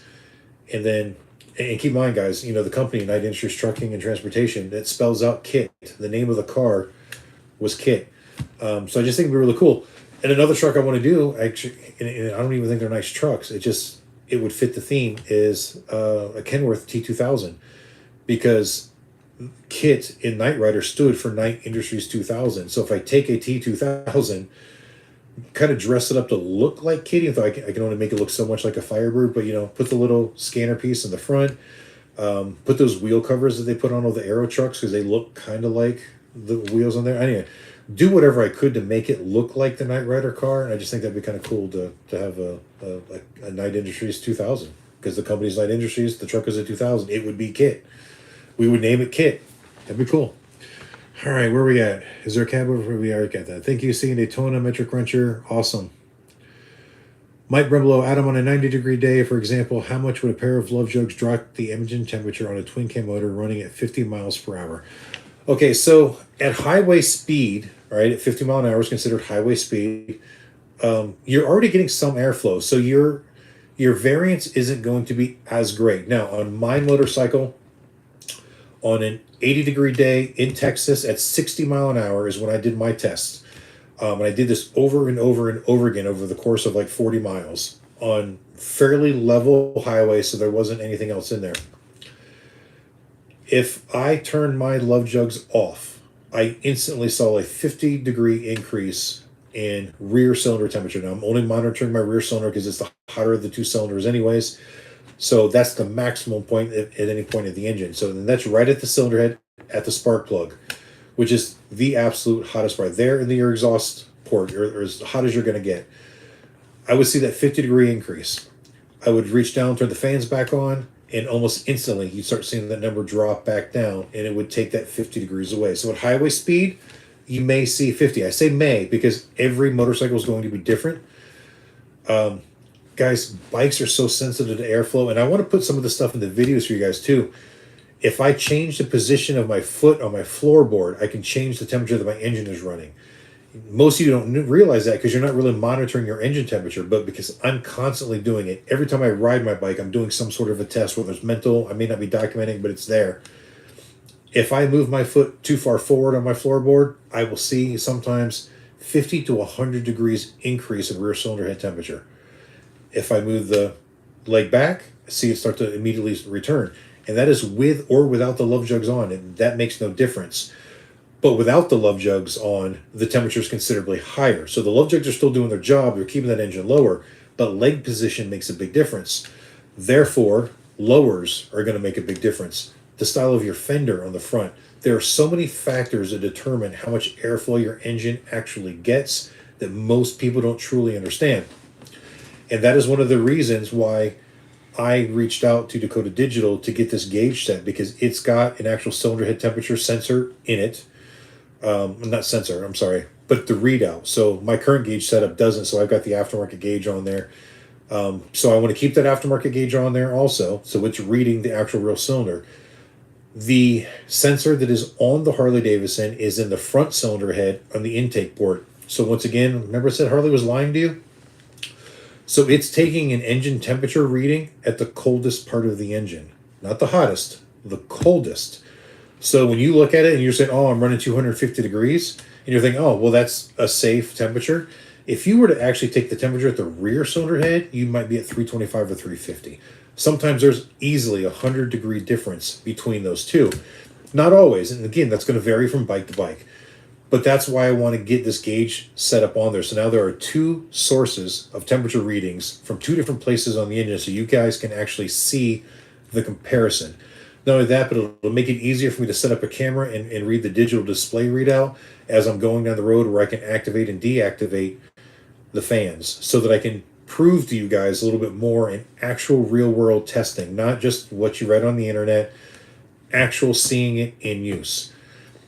Now, you were just mentioning highway. Where the fans really come into play is your low speed. You get off that highway and you get onto a side street and now you're in traffic. That's when normally your engine starts to really escalate in temperature, because now you've taken away that airflow, but you've had that rapidly happening combustion event going for some time now. You've built up that heat in that engine. And so now it just kind of festers there and just keeps growing and growing and growing. With Love Jugs, what's awesome is when you get off of that highway and you start slowing down and you get into the traffic, your engine temperature will start to lower instead of continually increasing to an overheating situation. You will never overheat with Love Jugs. Regardless of what size displacement you have, regardless of what size cams you have, every bike may run at a different temperature, but it is impossible to overheat if you've got Love Jugs on it. Plain and simple. All right, where we go. Swear by the Love Jugs, good product, and they just sound good. Roger, that's pretty cool that you think they sound good. You know, some people don't like the way they sound, but truth is, if you've got any kind of exhaust on your bike, you're not going to hear them. You know, even my bike, when it's idling, if you really listen, but you got to try, you'll know that they're on, but they're not overpowering by any means. Lester, good evening. Oh, hey, how you doing, Lester? Nice to see you. Love Jug saves lives. Well, they save thighs anyways. I don't know about lives, but I know that my thigh doesn't cook like it used to before I put them on my bike. So Tiger said, how much heat do you feel on your right leg when you run the Love Jugs? Tiger, I feel less. So look at it like this. On my bike, and keep in mind, I've got the crappy stock header pipe on my bike right now too, so my exhaust pipe is really close to my leg because I'm also a little, well, thick in the thigh. With the Love Jugs on my bike at idle, in heavy traffic, I'm only running 200, maybe 225 degrees on a hot day, right? Really, really extreme, I might get up to the 240, 250 range, but it's very, very rare. Without the Love Jugs, my engine would run well over 350, 375 degrees. I've seen engines over 400, 450. And guys, these are when they're starting to really do damage to the engine when you get that hot. So 250-degree air is going to be cooler in your leg than 400-degree air. Yes, it is blowing that way, but unless you're wearing like basketball shorts or something stupid like that, it's better. Understand this though, there's an engine between your legs, and no matter what, you're going to feel some heat. We can't make it run cool. We can't refrigerate the engine, right? That's not going to happen. But with the Love Jugs on it, I don't feel like I have to escape the heat anymore. It's there, but it's tolerable. Where before, I literally thought I was going to catch my pant legs on fire. I mean, it was to the point, I actually used to have a highway bar on my bike, and I kept it there because when I was in traffic, I would put my foot up onto the foot peg on the highway bar just to get it further away from the engine. I remember one time in downtown Daytona going down the over the bridge. The bridge has got pretty high curbs along the side of it. I was stuck in traffic, and I actually put my foot up on the curb just to get it away from the engine. Now there's heat there. Don't get me wrong, because unless we turn our engines off, which is the only way to stop heat production, but it's tolerable. It's so much more manageable. All right. Check out the old videos on the road with Charles Curlat. He had the same RV that you drove back from South Dakota. Oh, really? Okay, I'm going to have to try to remember that. I'll have to go back and look this up. I did see that shortly after I did my trip, Shade Tree Surgeon did like a road trip on one. He was very short, though. He didn't really get into a lot of detail about the trip. He just mentioned that he bought this one and drove it. I don't know why he did or what, but yeah. All right, Clint says it was Sturgis and it was hot out and my leg never got hot. Was it in Sturgis? I don't know why I was thinking we did you in Texas. Let's see, old age, man. Brain's getting to me. All right, Backdraft Trucking. Oh, wait, no, Bearded Guy. Adam, have a good buddy. Looking forward to seeing you next video. All right, man, I'm assuming you're headed out. All right, Backdraft Trucking says, can I get a pair of Love Jugs for my semi-truck? Well, you could probably mount them to your dash. They're not going to do much for a diesel engine, though, especially with that giant cooling system you've got on there. Remember, man, diesels are supposed to run hot. That's what makes them work. If diesel's cold, it doesn't run right. All right, Tiger says, thanks, that makes good sense about the heat on the right leg. Yeah, you know, we have had a few people complain about it, but I say the percentage is very small. And, you know, I haven't done a lot of testing yet, either know if those heat shields would help any. I don't have any on my bike. And the only reason, the truth is I like the way they look. The only reason I don't have them on my bike is because for display purposes, I'm afraid that if somebody sits on my bike and goes, oh yeah, it's not that hot, they're going to say, oh, well, you got heat shields on here. The Love Jugs aren't doing anything. So I intentionally don't put them on there just so that people, you know, get a real life, you know, concept of what's going on there. So, all right, we got stuck in traffic in US 1 on the way to Iron Horse. We had to pull over for my wife's bike, was ready to burn down, got the Love Jugs, no issues at all. That's awesome, Ron. Glad you're happy with them. And I hope she's liking that clutch too. I never followed up with you recently, whether it was still working or you need any more adjustment to it. Keep in mind when we're in Daytona in the spring, we can always check it out for you again, make sure it's all good. All right, Clint says it was Sturgis. Okay, I'm just getting my shows mixed up. Did you come see us in Texas? Or am I just confusing with somebody else at the moment? But I could have swore you came and saw us in Texas. All right, Mike says, do you think trikes run hotter than a bike? Mine seems to. Absolutely, Mike. What I was just telling you about the whole aerodynamics. So all of the trikes have a big fat front fender. If you've got a tri-glide, you've also got lowers in most cases. So what happens is that fender is splitting the air just before it gets to your engine. See, everybody thinks when you're moving on a Harley, you get plenty of airflow. And the truth is it doesn't. We've done so much testing, and we found that the only time your engine really gets what we call heat normalization, it's where the engine is producing heat at the same rate that your airflow can carry that heat away, so it kind of normalizes. It's no longer increasing or decreasing, it just stays steady. A safe steady, not an overheated steady. And that usually only happens between 31 and 58 mile an hour. Now, that varies from motorcycle to motorcycle. I mean, if you've got big cams and oversized bores, whatever, there's a lot of factors there that can change how hot your bike will actually run. But aerodynamics play a big key in that as well. So when you get going more than 60 mile an hour, what happens is that front fender is cutting the airflow to your engine, and it splits it in half. And half of it comes down, and then what happens is it hits your lowers or your legs or whatever, and it splits again. And then on the situation of the trike, those rear fenders approach that airstream, and then it splits it again. So when normally you get a little bit of air circulation as it gets split, and you guys can look at, you guys are truckers, you know, those tails on the back, that's why they're there. You get the little air circulation that happens in there. Sometimes that'll actually help the engine cool a little bit, but with the trike, that's not allowed to happen, because when that air is getting ready to come back around, that's right when those fenders push it away somewhere else. So yes, trikes on average run considerably hotter than an equivalent two-wheeled motorcycle. Hey, Flip, what's up? We get, 5 more weeks until you're here? 5.5? Right, Bratfink says, all's well with the clutch. Good. My reception has not been good tonight, so when you giving out the love jugs, okay, so we're going to do a video in a couple of days. I think it's, we'll touch on this here. Everybody in this live basically unanimously said, create a new video, and then you'll have to comment on that video, and that's where we're going to do the drawing from, because the old video was so long ago. So we did talk about it at the beginning. Sometime this week, I will post a video. It will be titled 10,000 subscriber Love Jug Giveaway or something to that effect. And it'll probably just be a very short video.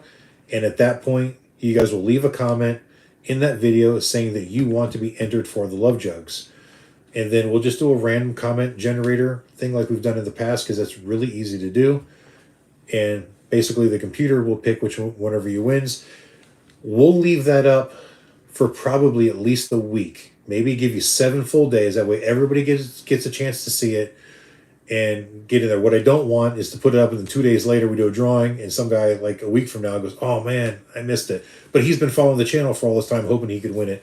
So I want to try to make it fair. So probably from the time that video happens, we'll give it 1 week, maybe a week and a half. And then I think what we'll do is we'll do a live drawing. We'll do another live. We'll draw it, and hopefully whoever wins will be in the live. That would be really cool. But if not, I mean, I'm not gonna make that contingent on the win. But if not, then we'll have some time. So I think that'll be cool. All right, my reception's bad. All right, wasn't me in Texas. Well, Clint, I'm sorry. I don't know who I'm thinking of then, but I know somebody came visit in Texas, and I don't know why I was thinking it was you. All right, Flip says he loves his love jugs. Flipping the Mule. Yeah, middle March. Yeah, you're coming up right after Daytona, I believe. Rat says I'll be there March 3rd at Cackleberry. Cool. Picture is clearer now. Mine is still blurry, Christian Biker. Hey, do you notice I'm saying your name right? Everybody else calls you Zan Biker. Which Zan Biker still sounds cool, so I mean I wouldn't be offended, if I were you if somebody called you that, but all right. All right, guys, we are almost an hour and 15 minutes. Anything else anybody wants to talk about, or we will put this to rest for the night? I'm trying to think if there's anything else I wanted to cover. We talked about the shop. We talked about the ride-along. So yeah, guys, if you're in the trucking industry and you're allowed to do a ride-along and you don't mind me hanging out in your passenger seat for a couple days, I would love to run along and learn. Hell, I'd even love to drive, but I know that insurance, that probably not going to be possible. But I may put this into another video as well on top of this one, but we'll see how it all goes. What is the lifespan of Love Jugs? Okay, Tiger, so a couple different answers to that one. The Mighty Mite series, because they're smaller and they spin at a much higher RPM, they are rated for 7,500 hours. Now, got to be completely honest with you guys. We have seen some premature failures on them. We man up and we warranty them. We have been working very hard to figure out what the problem is. We even redesigned the motors last year that were supposed to significantly improve the lifespan on them. And for some reason, it just isn't working. So 75 hours is the on paper. I don't know that you'll actually get that much. But the nice thing is the replacement motors are dirt cheap for those, and they're really easy to replace. So if you are out of warranty and one fails, it's literally a 10-minute fix. And you don't have to buy a whole new set of Love Jugs. For $30, we ship you a motor, you pop it in, it's done. If it's under warranty, we don't charge you the $30, it's done. Cool Masters, bullets, and slots, they all use a larger motor that spin at a lower RPM, and they all have a 20,000 hour life expectancy. So 20,000 hours, guys, that's a lot.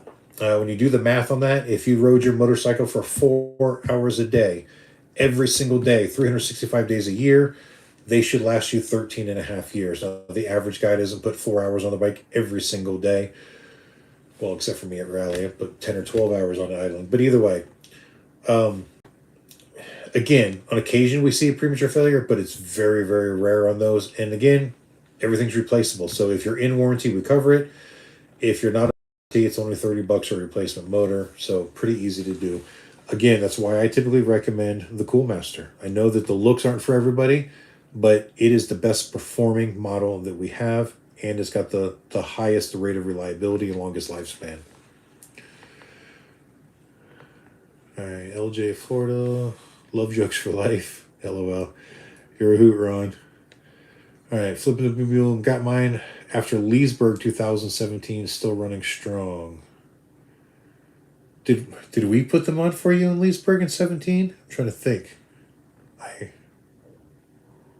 trying to remember what years I was in Leesburg.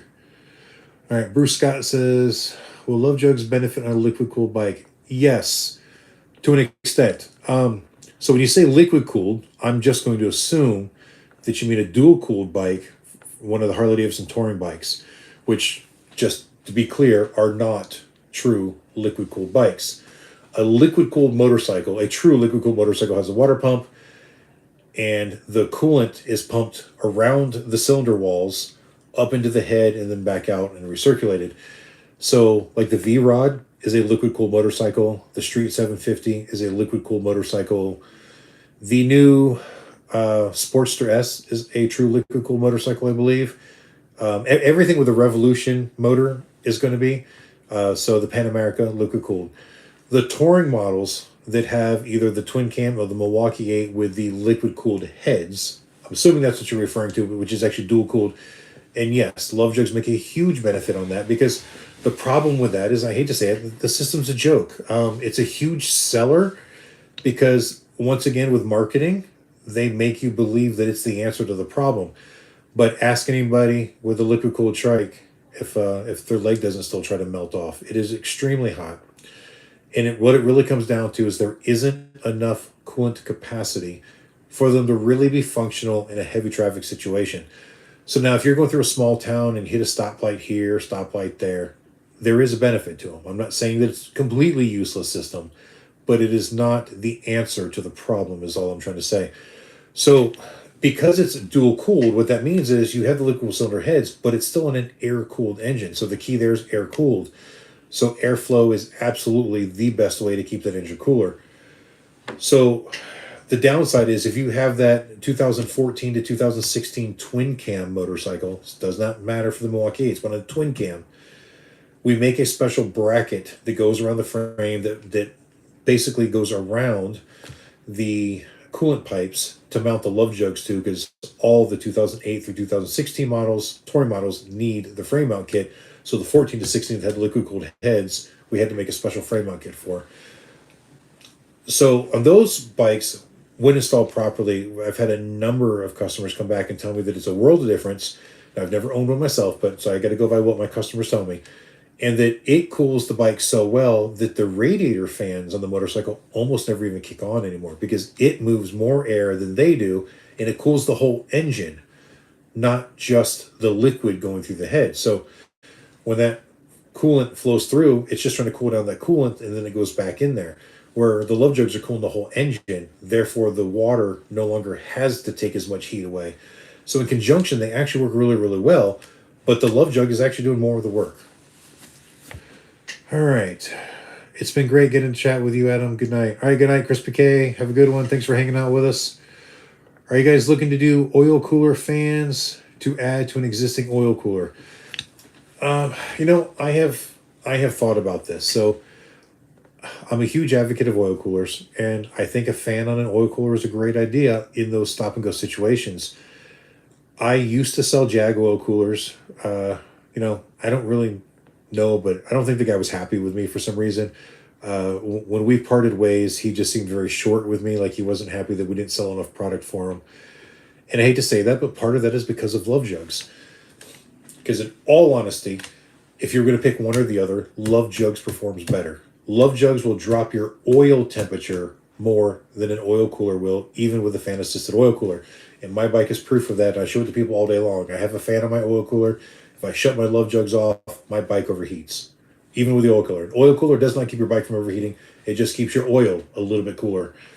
All right, so when things went south with them, I considered creating a line of add-ons. So I didn't want to like make my own oil cooler. I just wanted to make a fan system for the people that have the factory oil cooler already on their bike to give them that little bit of extra. So I actually have a factory oil cooler from a Harley from the older models, the little skinny narrow one that's set right above the regular rectifier. And it looks like a fan from a Mighty Mite motor. If I make a right shroud, will look perfect on it. Now keep in mind, guys, this will most likely not be a Love Jugs product. This will be an Extreme Bikes product, something that I own if I make it. I've been talking about it for years, but I'm so busy that sometimes those things fall to the wayside and they just don't take priority. But yes, I would like to do it. The newer Milwaukee 8 style oil coolers on the touring models are much bigger, and Harley even makes a fan setup for one already if you want to. And I think it's a great idea to put one of those on there.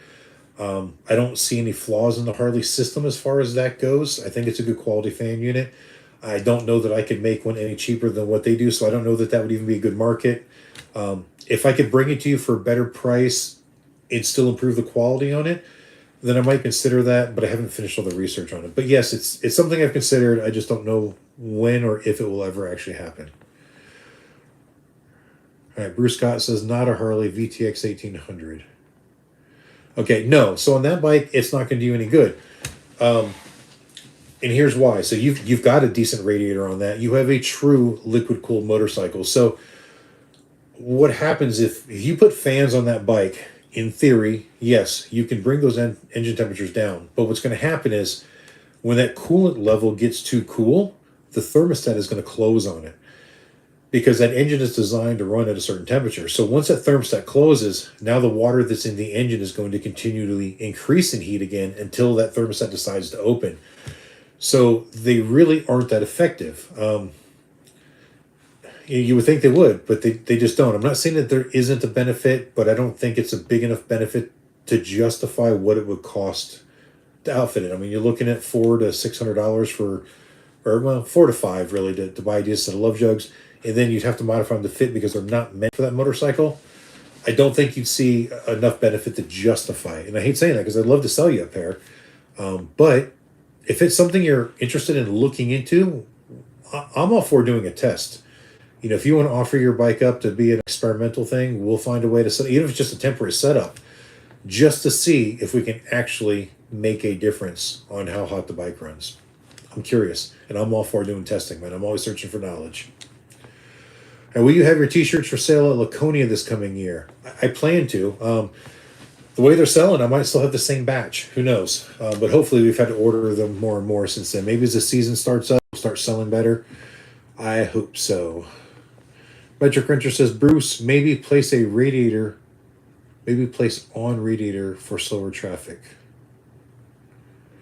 All right, well, Bruce's bike should have a fan on the radiator already. So now, assuming that it's all working, it should regulate that engine temperature just fine, or at least at what the spec calls for. All right, looks like comments are slowing down. There are still 59 of you on here, but comments are slowing down. Any idea when Love Jugs will be able to catch up on production and have more stock? The website has a lot of Love Jugs on back order. Well, Richard, I don't know the best politically correct way to say this, but the person running the main Love Jugs website has not been exactly on top of things, and I don't want to talk bad about anybody. It's just things there are not going as smooth as they need. If you need Love Jugs, go to my website. Everything that's on my website shows whether it's in stock. The only thing I do not have in stock at the moment is the bullets and the slots. And I think that our main warehouse actually has them. So if you want them, I can probably have them drop shipped by Ruby straight to you. Either way, go to extremebikes.com and order it there. Here, I'm going to type it in right here. X.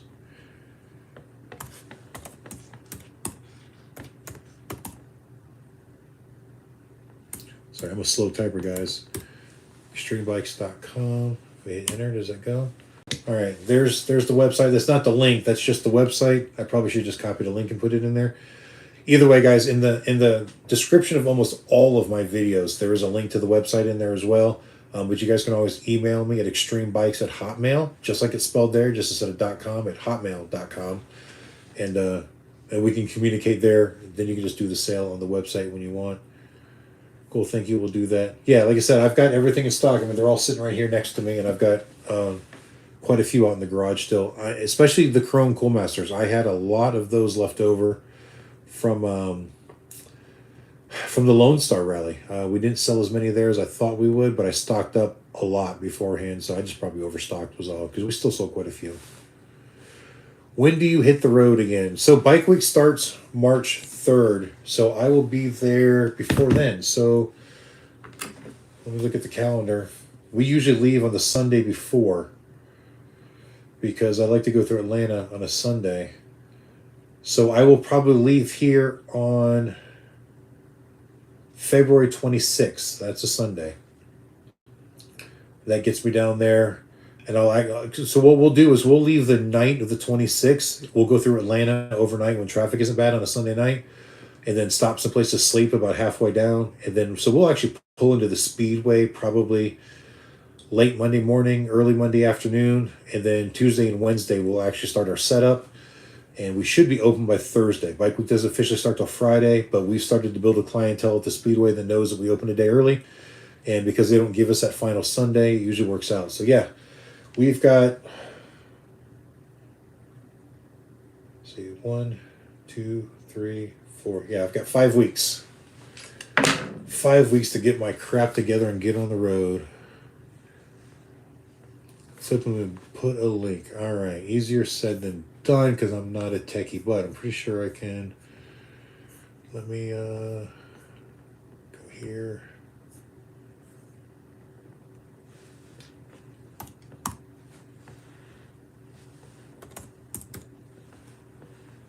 Oh, where is it? Oh, it's trying to give me the back office link. Hey, right there it is, streambikestuff.com. Yeah. So, could I copy that? All right, copy. Go back to this page. Go here. And paste. Boom, that worked. Enter. Okay, that should actually be the link. I hope I did that right. Guys, remember, I'm computer inept, so this is hard for me. All right, the easier the better. Yeah. Okay, we've been in Laconia this year, and if so, where will you be? So the plan is, for the Laconia Rally, we will be down at the New Hampshire Motor Speedway. Yeah, New Hampshire Motor Speedway. That's the plan.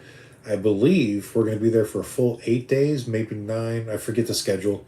I've got it written down somewhere. I don't remember where it is. I don't remember. And I think I even forgot to put it in that video. Remember I said I was going to put a schedule in there? I think I forgot to. I said what it was, at least saying the rallies. I didn't give the exact dates. All right. CJ says, don't be silly. Nobody likes to drive through Atlanta. Dude, it's terrible through there. The roads are awful. That's why we try to go through in the middle of the night, especially with Goliath. Sometimes it's the lanes are so narrow there, too. There's everything you do to keep Goliath in the lane because his wheelbase is so long.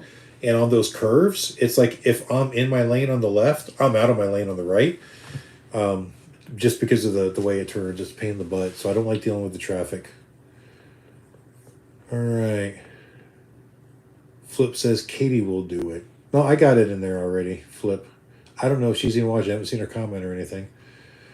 So what all bike rallies you go to in May? So May, the only one scheduled in May is going to be Thunder Beach Spring Rally because it actually starts May 3rd. And after that, we drive straight out to Myrtle Beach for the spring rally there. Tiger Ward says good night. All right, man. Thanks for watching. Thanks for hanging out. Flip's giving thumbs up. Fred Wimbrow. All right. Hello, Adam and Katie. Katie is not here with me. She's here in the house. She's just not here in the office with me. But I will let her know that she said hi, or she'll probably read the comments. She hasn't even commented, so I don't think she's even watching the live. But she had a lot of work to do. You know, guys, and that's something I'll tell you too, and I'm not going to give you a lot of details right now, but it's one of the things that's actually where I put some projects on hold is Katie came up with this awesome business idea last year, and we're moving forward with it strongly. She has been busting her butt for like the last 5-6 weeks putting this thing together and making it happen. I've never seen her so driven in her life to do something before. I think it's great. I think it's going to be revolutionary, and when the time comes, I'll definitely let you guys all know about it.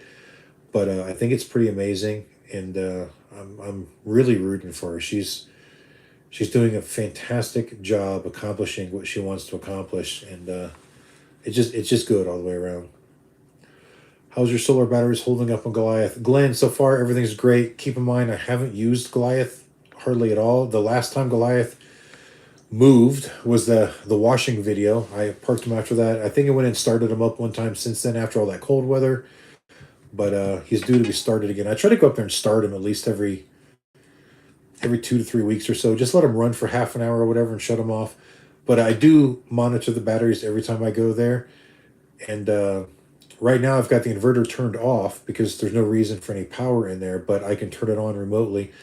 And batteries are maintaining with what little bit of solar we're getting because we're not really using anything. Every time I go in there, batteries are anywhere between 88 and 93%. There are a couple small draws that are always there, but so far it's working good. I don't know if you caught some of those last videos when we were on our way home or on our way to and home from the Lone Star Rally, but we actually ran the air conditioning off of batteries for way longer than we expected to. Keep in mind it wasn't super hot, but it was pretty muggy, but being able to close off that bedroom and isolate such a small area, that mini split is so efficient that there's times that the AC is running and it's only drawing 100 watts of power, and it's keeping that room ice cold. It's just amazing at how well it works. And if I were to believe the battery state of charge status, it takes the power being drawn out of the batteries, and then it estimates the time you could run it for at that. And I had the air conditioner on one time, and it said that it can continue like that for like 16 hours or something. It was crazy. So it's pretty amazing. I'm hoping that this summer we'll get the opportunity to do like a full capacity test with the air conditioning.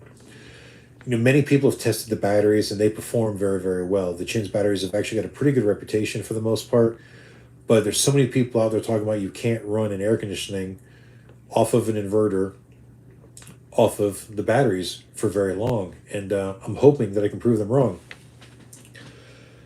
He said the fall weather wasn't super hot, and that does play a factor. The hotter it is, the more difficult, it will be for that air conditioner to do it. But I'm really hoping I can put it to a test at some point. That would be awesome.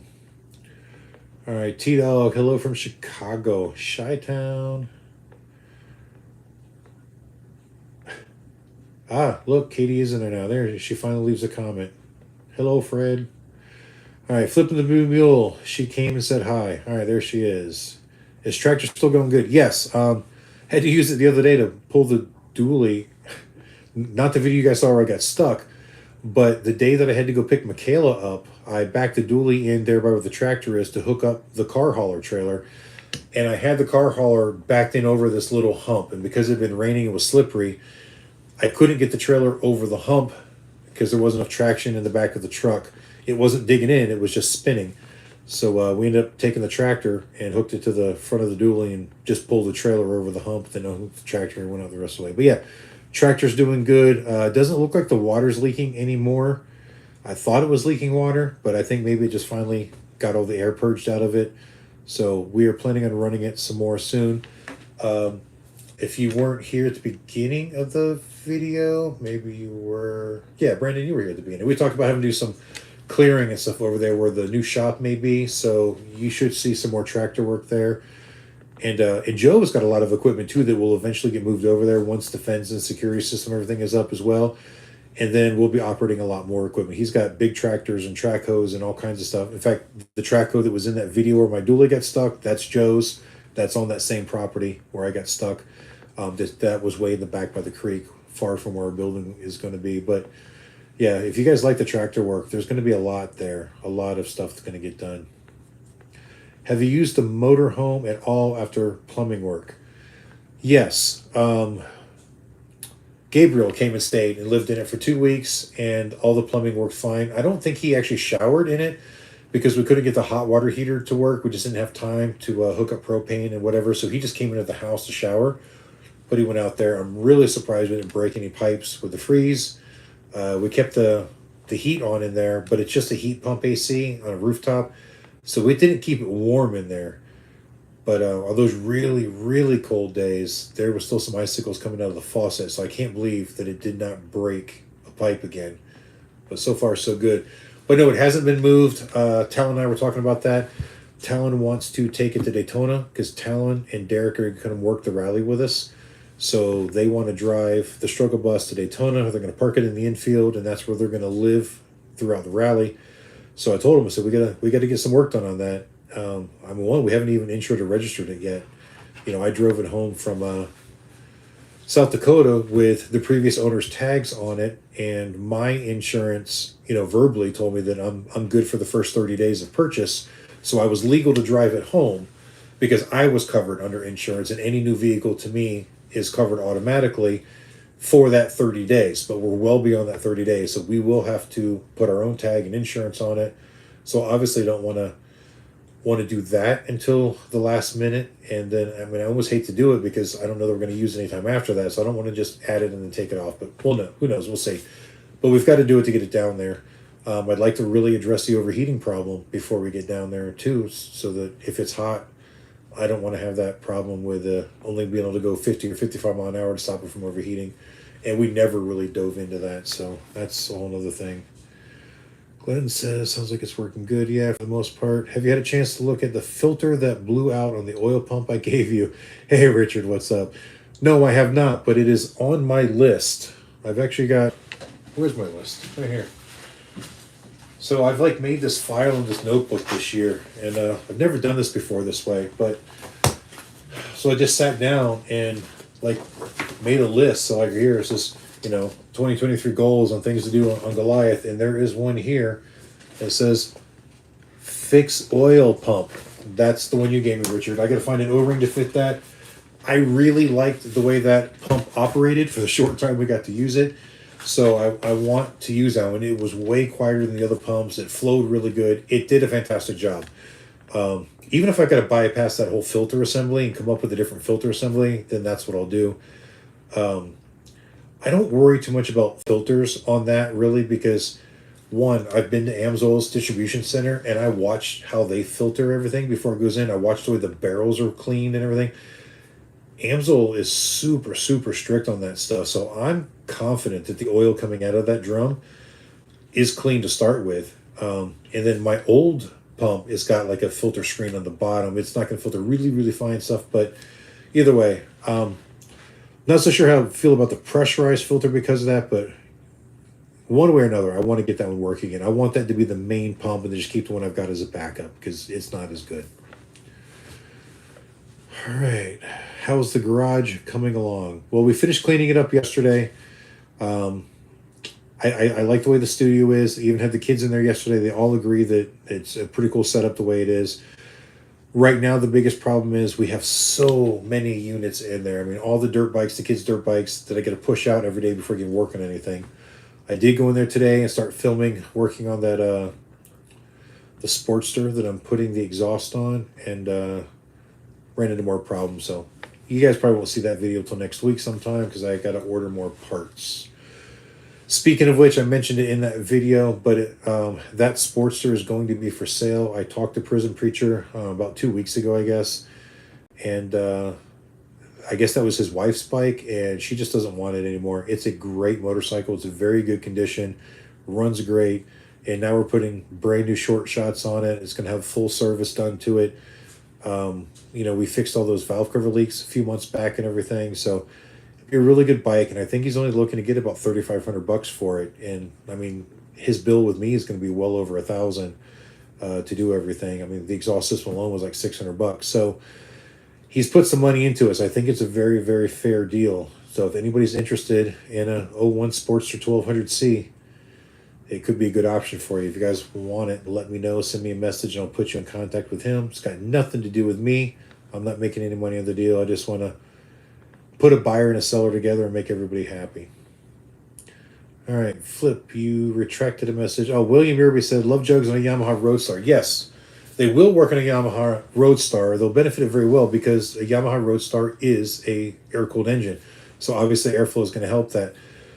The trick is they don't physically mount up without modification. So I did one years ago, on I believe it was a 1600 Roadstar. Forgive me, I'm going by memory, but on the left side of the motorcycle below the tank, there was like a square chrome box.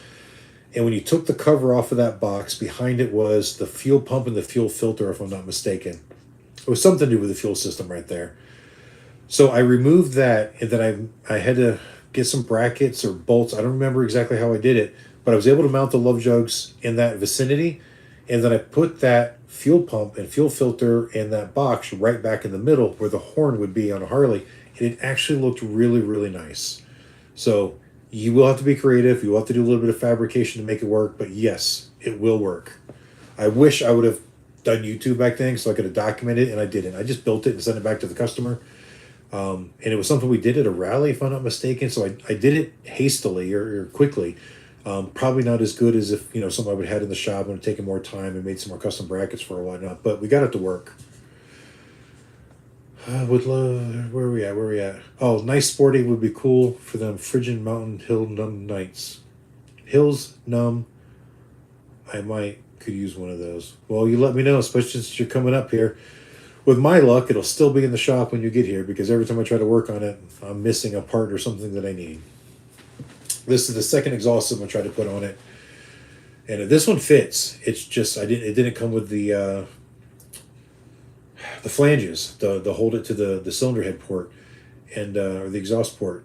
The first exhaust didn't physically fit. I mean, it went to the heads, but it would hit the master cylinder for the rear brake, and I couldn't have that, so I ended up throwing them to the side. Brand new, still in the box, sitting out there. I got to try to see if I can either return them to JP Cycle or sell them. It's only like a $300 exhaust system, but I didn't really like the way they looked either.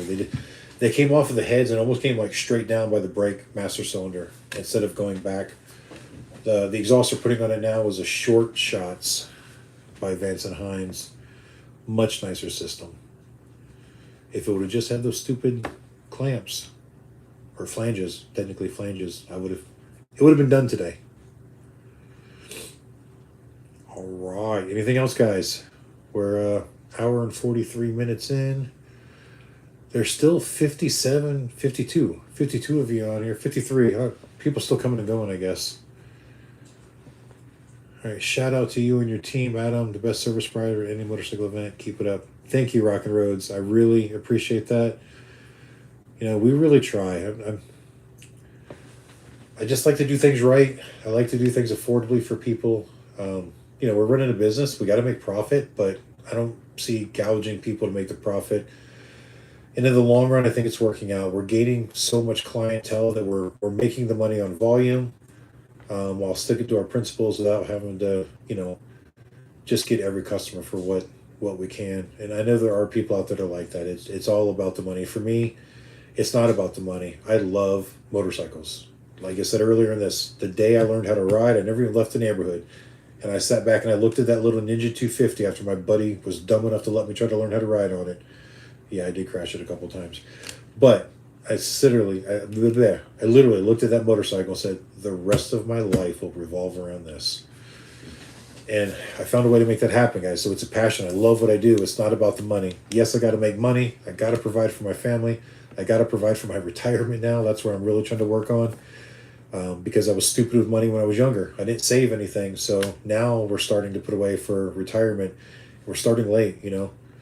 And if any of you out there are young, I know my average clientele is up there a ways, but all I can say is start early, man. 15% of your income. Start when you're 16. Start when you're 20. Start as soon as you get a job. The sooner you do it, man, the more it pays off. Now I've got to work double time to try to get a decent retirement.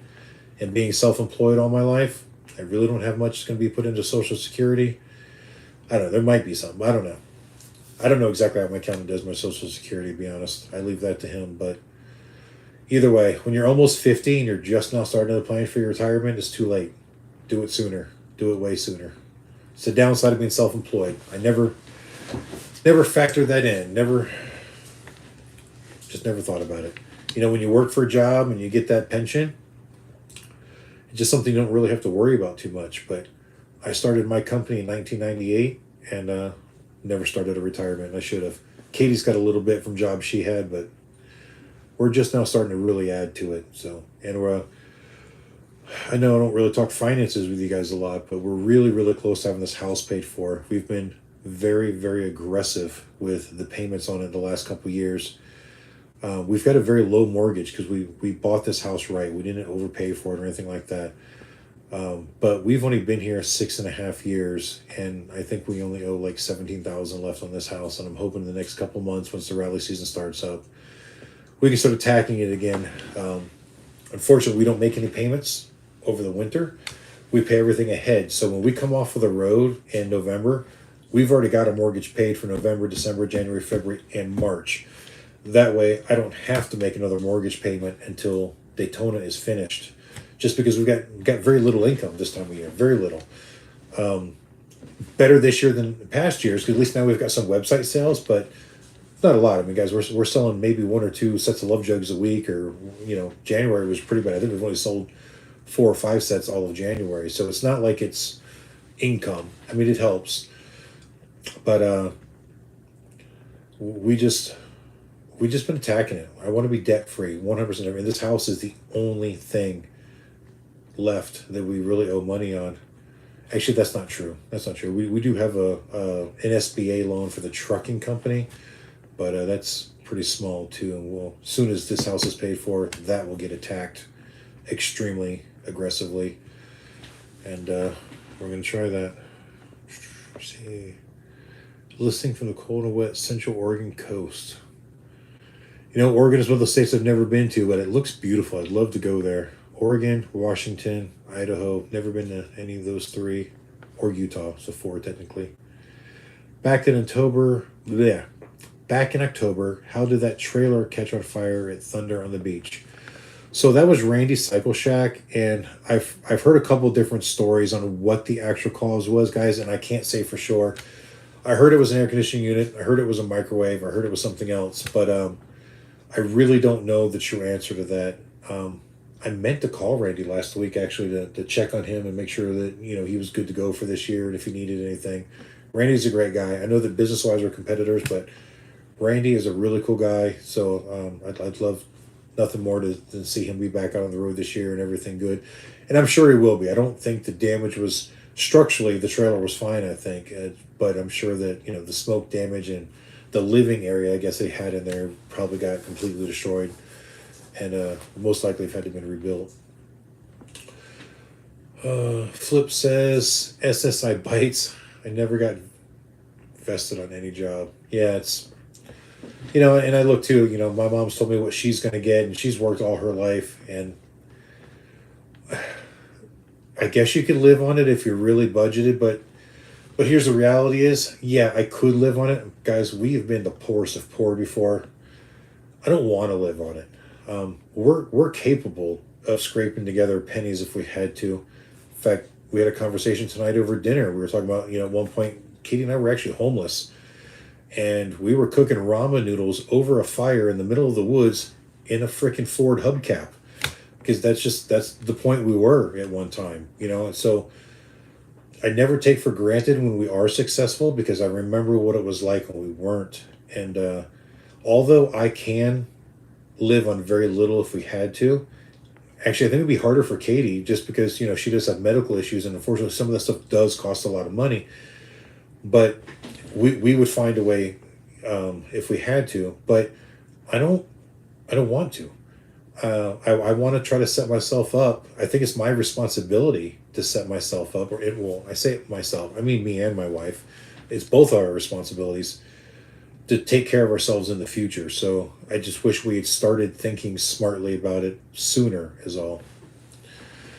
So yeah, I'm not going to count on SSI. We'll both probably get a small little bit, but it's not going to be enough. TR says hello from Northern Illinois. How northern? Like, I don't know where that state's, what's considered southern or northern, or is there a southern and central or what? I don't know. Growing up in Florida, we had South Florida, we had Central Florida, we had North Florida, and then we had Northwest Florida. But every state's got their own idea of what's what. Christian Biker says, hello back to you. 9mm James, Dr. Bills is what kills me even with insurance. Yeah, and here's the thing that sucks, and I don't know a lot about insurance. Katie knows way more than I do, but I guess when you get to that point where you can't pay for your own insurance, then you get that Medicaid, and from what I understand, most people on retirement, at least if they're just living off of Social Security, then they get on the state funded type medical insurance, and then you're limited on what doctors you can use and what kind of treatment you can actually get. And so a lot of times people's health begins to suffer there because they don't really necessarily get the treatment that they deserve. And I'm not a medical expert, guys, so don't quote me on any of this. It's just kind of what I'm understanding. For instance, some of you guys may or may not know, but Katie's actually technically disabled because of her motorcycle accident she got in 2 years ago. It'd be very difficult for her to hold a real job with her ailments, which is, why she works with me. And I'm thankful for it because she has been very crucial in making our company what it is. But if she were to actually go on disability, the state-run disability, she would lose a lot of the coverage that she has because we're self-pay. So yeah, we go to the marketplace and we get Blue Cross Blue Shield just like anybody else does. We pick our plans, but from what I understand, it's better. And I base that just on what she tells me, guys. I've always been relatively healthy, so I don't really use my insurance very much. I hurt my knee a couple weeks back, so I've actually been going to physical therapy, and I did go see the doctor for that. But other than that, I do my yearly checkup, like every 2 to 3 years maybe, just because I just don't get sick that often. And for the most part, I'm old, and I know I got arthritis, and I feel pain sometimes, but I just go. I don't go complain to a doctor about it, so I don't use the insurance often. All right, CJ says he's headed out. Good night, CJ. Thanks for hanging out. Deductible and copay is what gets me, not money. Yeah, and our income, has definitely increased over the past couple of years as we've, changed the structure of our business a little bit. And Katie deals with all the insurance, but I know that she said that it did go up. There was one time a few years back that we were only paying something like $80 a month for our insurance, through the Affordable Care Act that we go through, that we don't really have a choice to. But it's definitely up there now. I don't remember what she said it was, but it's pushing that $300 a month thing, which from what I understand is still a good deal from what some people do. But again, we're not rich people. We don't make huge money, but it just makes sense. Our income has gone up. We pay more, I guess. So what rally do you make the most sales at? Brandon asked. So our two biggest rallies is going to be Daytona Spring and Sturgis. And sometimes they will bounce back and forth. Now, the last 2 years, Sturgis has beat Daytona both years, but there are times like what we do in Daytona one year, we'll beat it a little bit in Sturgis the next year, but then the next year in Daytona we'll beat what we did in Sturgis, so it becomes better than the last Sturgis, but then Sturgis comes up. And I'm sure at some point there's going to be a cap on that unless some of these plans I have to expand our business go into effect. Again, just trying to be really careful, and I don't want to make stupid mistakes, especially when right now a lot of people are worried about the economy, and I'm one of those people. I'm looking at the way things are going, and it's iffy. I'm not saying it's going to crash. I'm not saying we're definitely going to go into a recession, but I see that the potential could be there.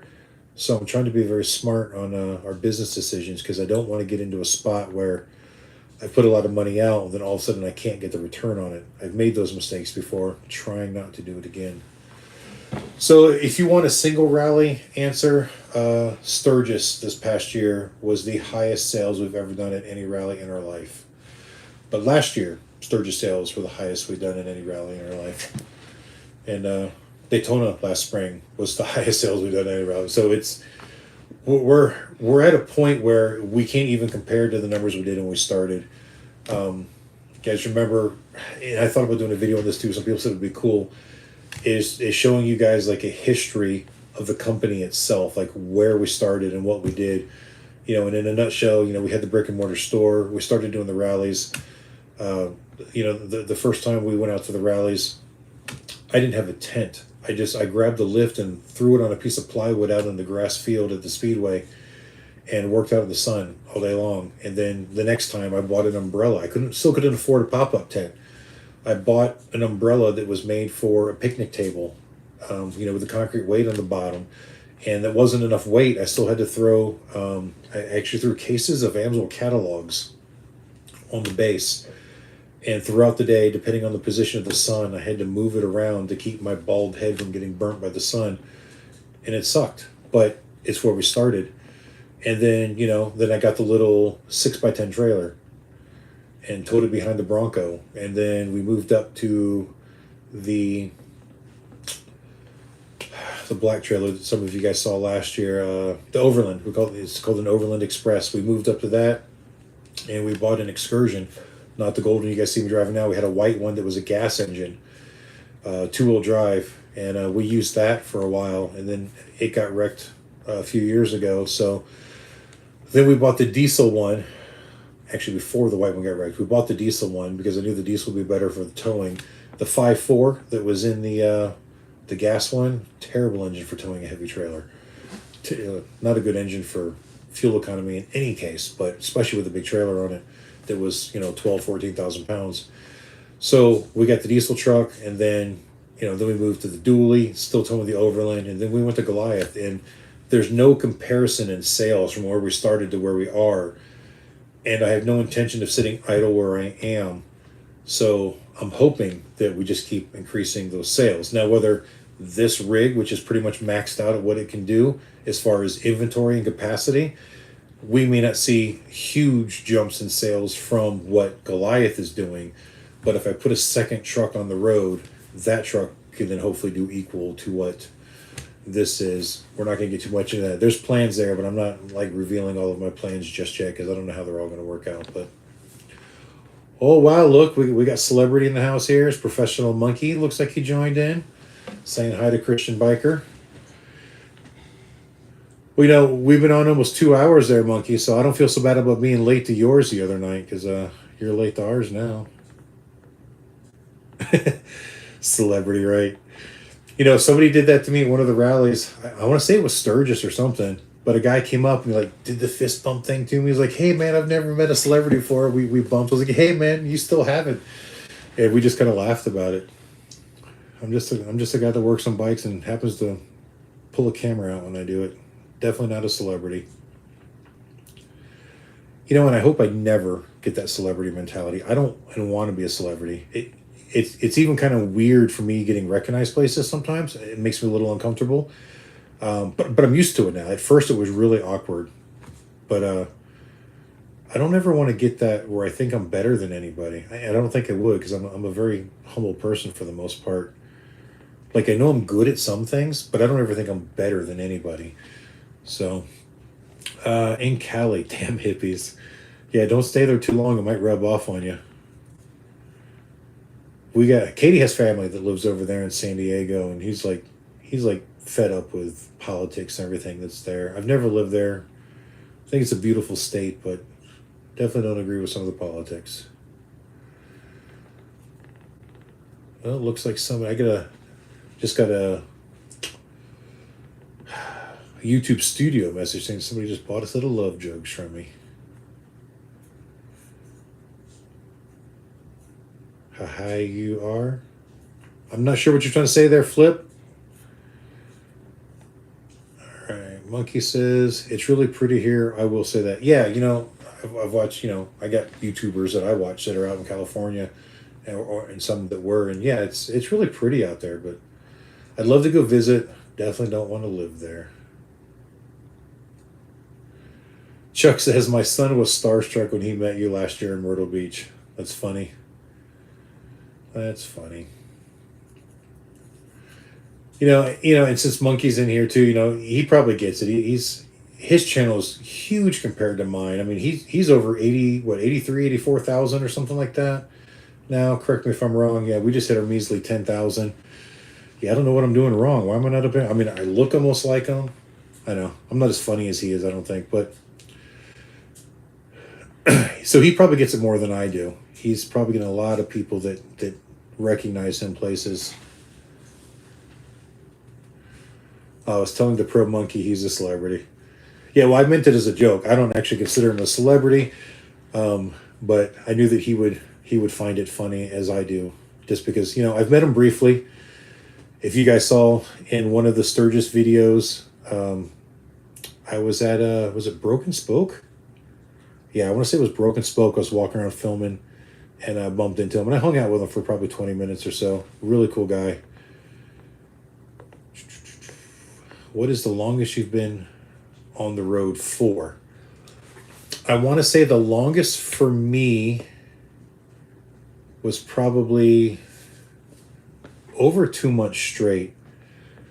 Keep in mind, now we don't run as many rallies as we used to, but there were times that we were gone for a long time. So last year, I think we had 7 weeks that we were in Goliath doing the rallies out in South Dakota. So when you figure the drive time from home out to Deadwood, South Dakota, doing that rally, then going out to Montana for the sheer vacation and the motorcycle ride of it, and then coming back and working the Sturgis rally, and then coming home, that was 7 weeks right there. But I know that wasn't the longest. I know we've been out longer, but it's been a few years. Luckily, sometimes we get to come back, and it varies year to year depending on how the schedule works. So, like I said, 5 weeks from now, we head out to Daytona. We're going to be gone for just over 2 weeks, and we come home. I don't have another rally for 6 weeks, not until May, because we quit doing all those out west rallies where we would normally go out there and do Phoenix and Yuma and what was that other one we did up in Laughlin, the Laughlin River Run, and we just don't do any of those anymore. So I lost my train of thought. That's what happens when a train of thought derails.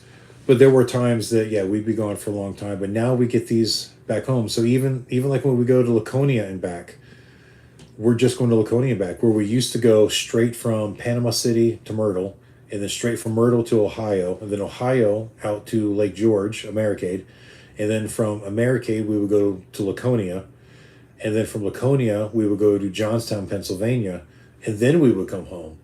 And so you're out from sometimes the end of April, because sometimes the Panama City rally actually starts at the very last bit of April. And I'm not coming home until like the last couple of days in June, first couple of days in July. So again, that's over 2 months right there. But that was probably one of our longest tours, I think.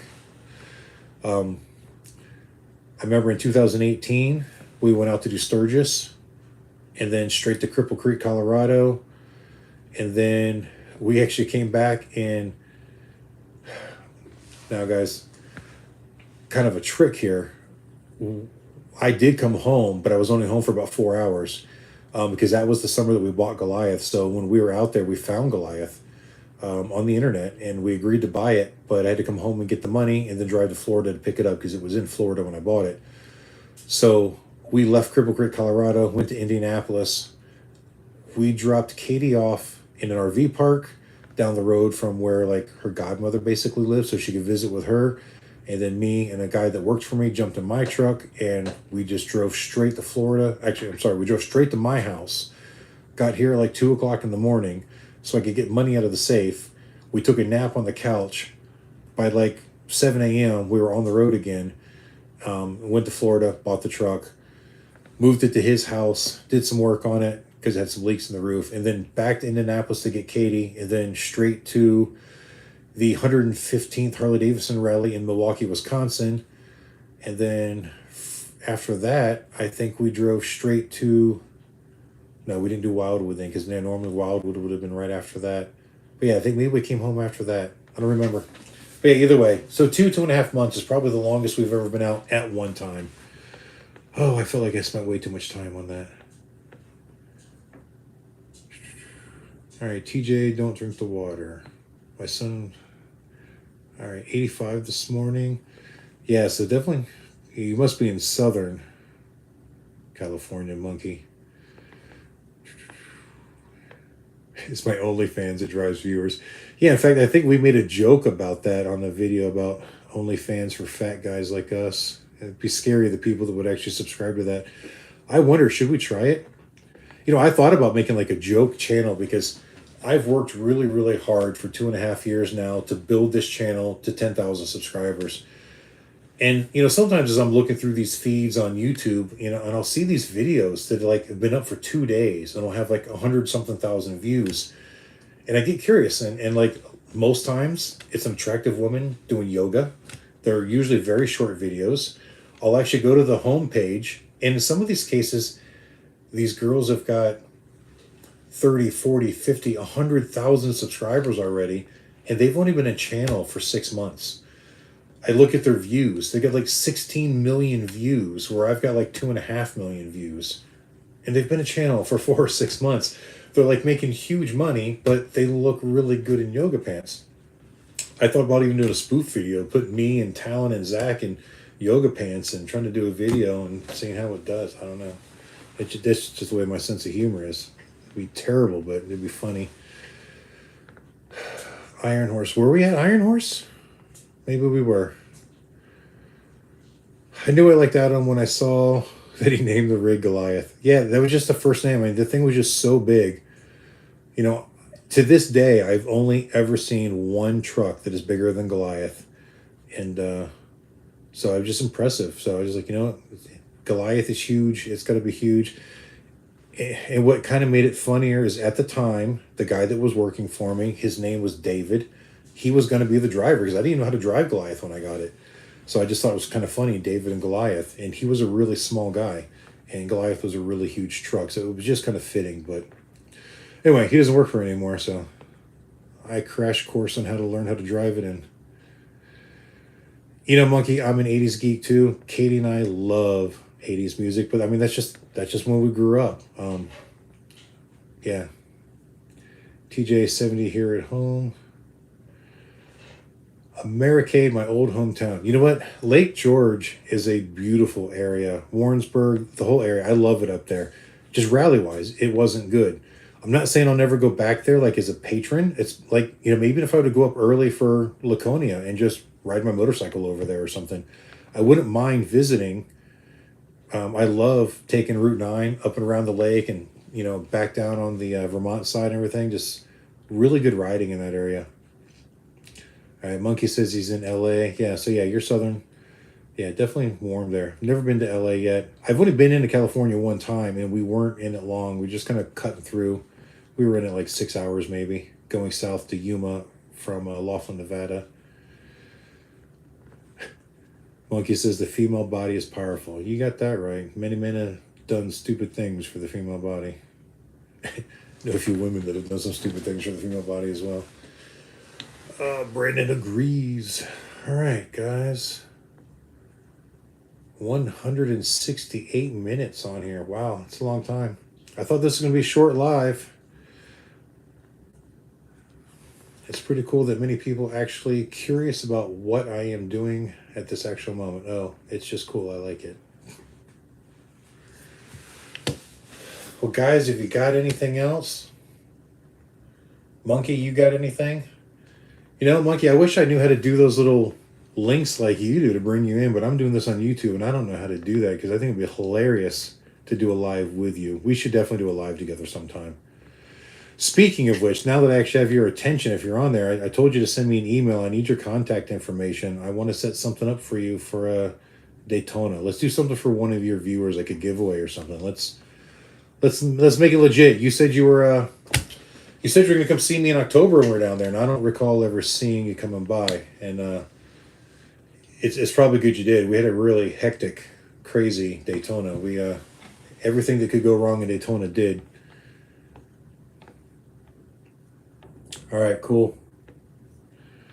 Yeah, well, like I said, give me your contact information. If you want, next time we're going to go live, give me a heads up on it so I can be ready for it. I'd love to go on live with you guys, at least for a short period of time. You know, I don't know that how many of your viewers are going to know who I am, so it may not be worth it. But I don't know. I think it'd be fun. You guys look like you have a good time when you're on lives.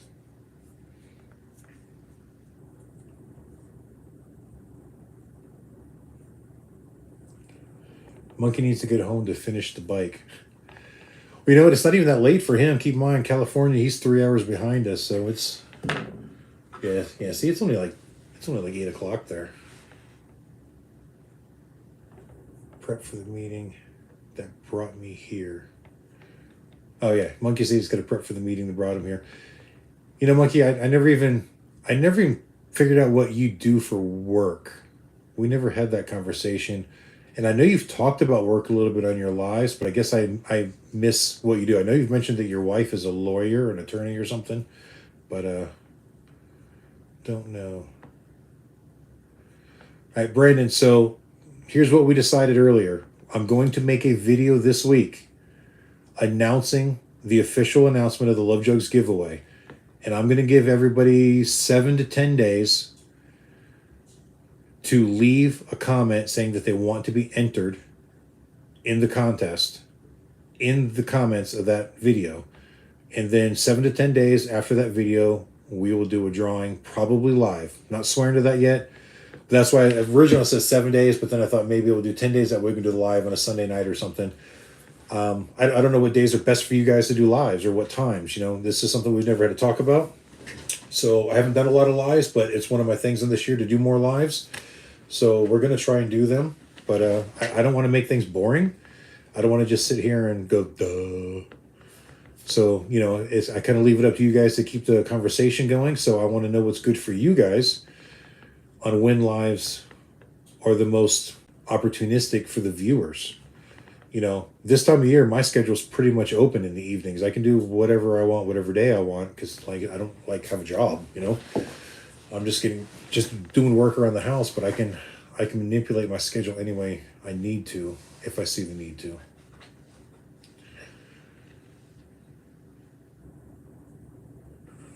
Follow both of you. Keep up the good content. 4WD Pappy. So is that 4-wheel drive Pappy? I don't know. I dig it if it is. I like 4-wheel drives. Well, do this, Pappy. Since you like both of our channels, you got to get more of them Monkey followers to follow me. He's got 80, I got 10. And if any of my guys are not watching Monkey, you should. He's got a good channel. He works on bikes. He does some funny stuff. Even his shorts are pretty hilarious. He's got a good personality. Does your iron head deserve Love Jugs? If I ever actually put the thing on the road and use it, yeah, but there's no sense in throwing Love Jugs on it to sit in the back of one of my buildings and not run. One of these days, I'll dig it out. I actually have a plan for possibly using it this year if I can't find what I really want. So it's my backup plan. It's not what I really want. What I really want, and I'll say this out there loud, I'm not going to tell you what it's for, but what I really want is a Harley-Davidson surfer car. They're pricey. To find one that's nice, they're pricey and definitely out of my budget. I can't do it. I found one that was like $7,000 and it looked pretty good shape, but all the other ones that looked in equally good shape were 30, 35 grand. So something about that sounded fishy to me, so I didn't even pursue it. But a survey car would be really cool for something I've got in mind this year.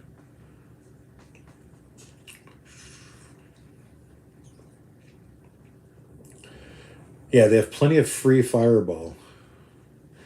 Yeah, so I noticed that they drink a lot on lives, and well, I don't drink, so I'm not going to get that unless you give me a big glass of iced tea. I'll take a swig anytime somebody tells me to.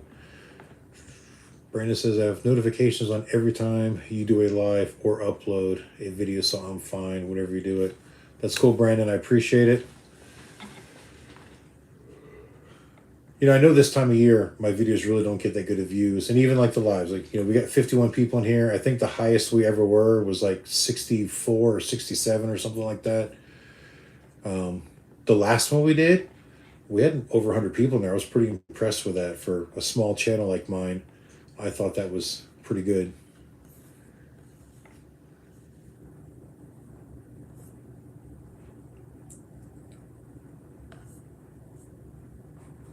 Well, guys, if you don't have any more questions, I'm at a loss now. I don't know what else to talk about unless you guys can. You got a question, something you want to know? Give me something to talk about. I'll run my mouth as long as you give me a reason to. But if not, we will end this pretty soon. Adam, you're doing a great job in the lives, reading the comments, answering the questions. You're doing great, brother. Thank you. Trying to.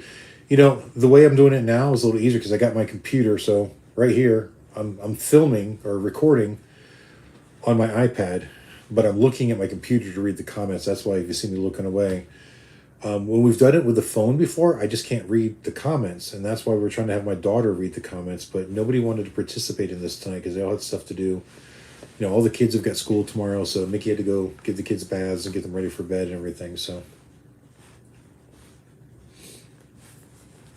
yeah, Robert, I had a feeling you knew somebody that at one time had some.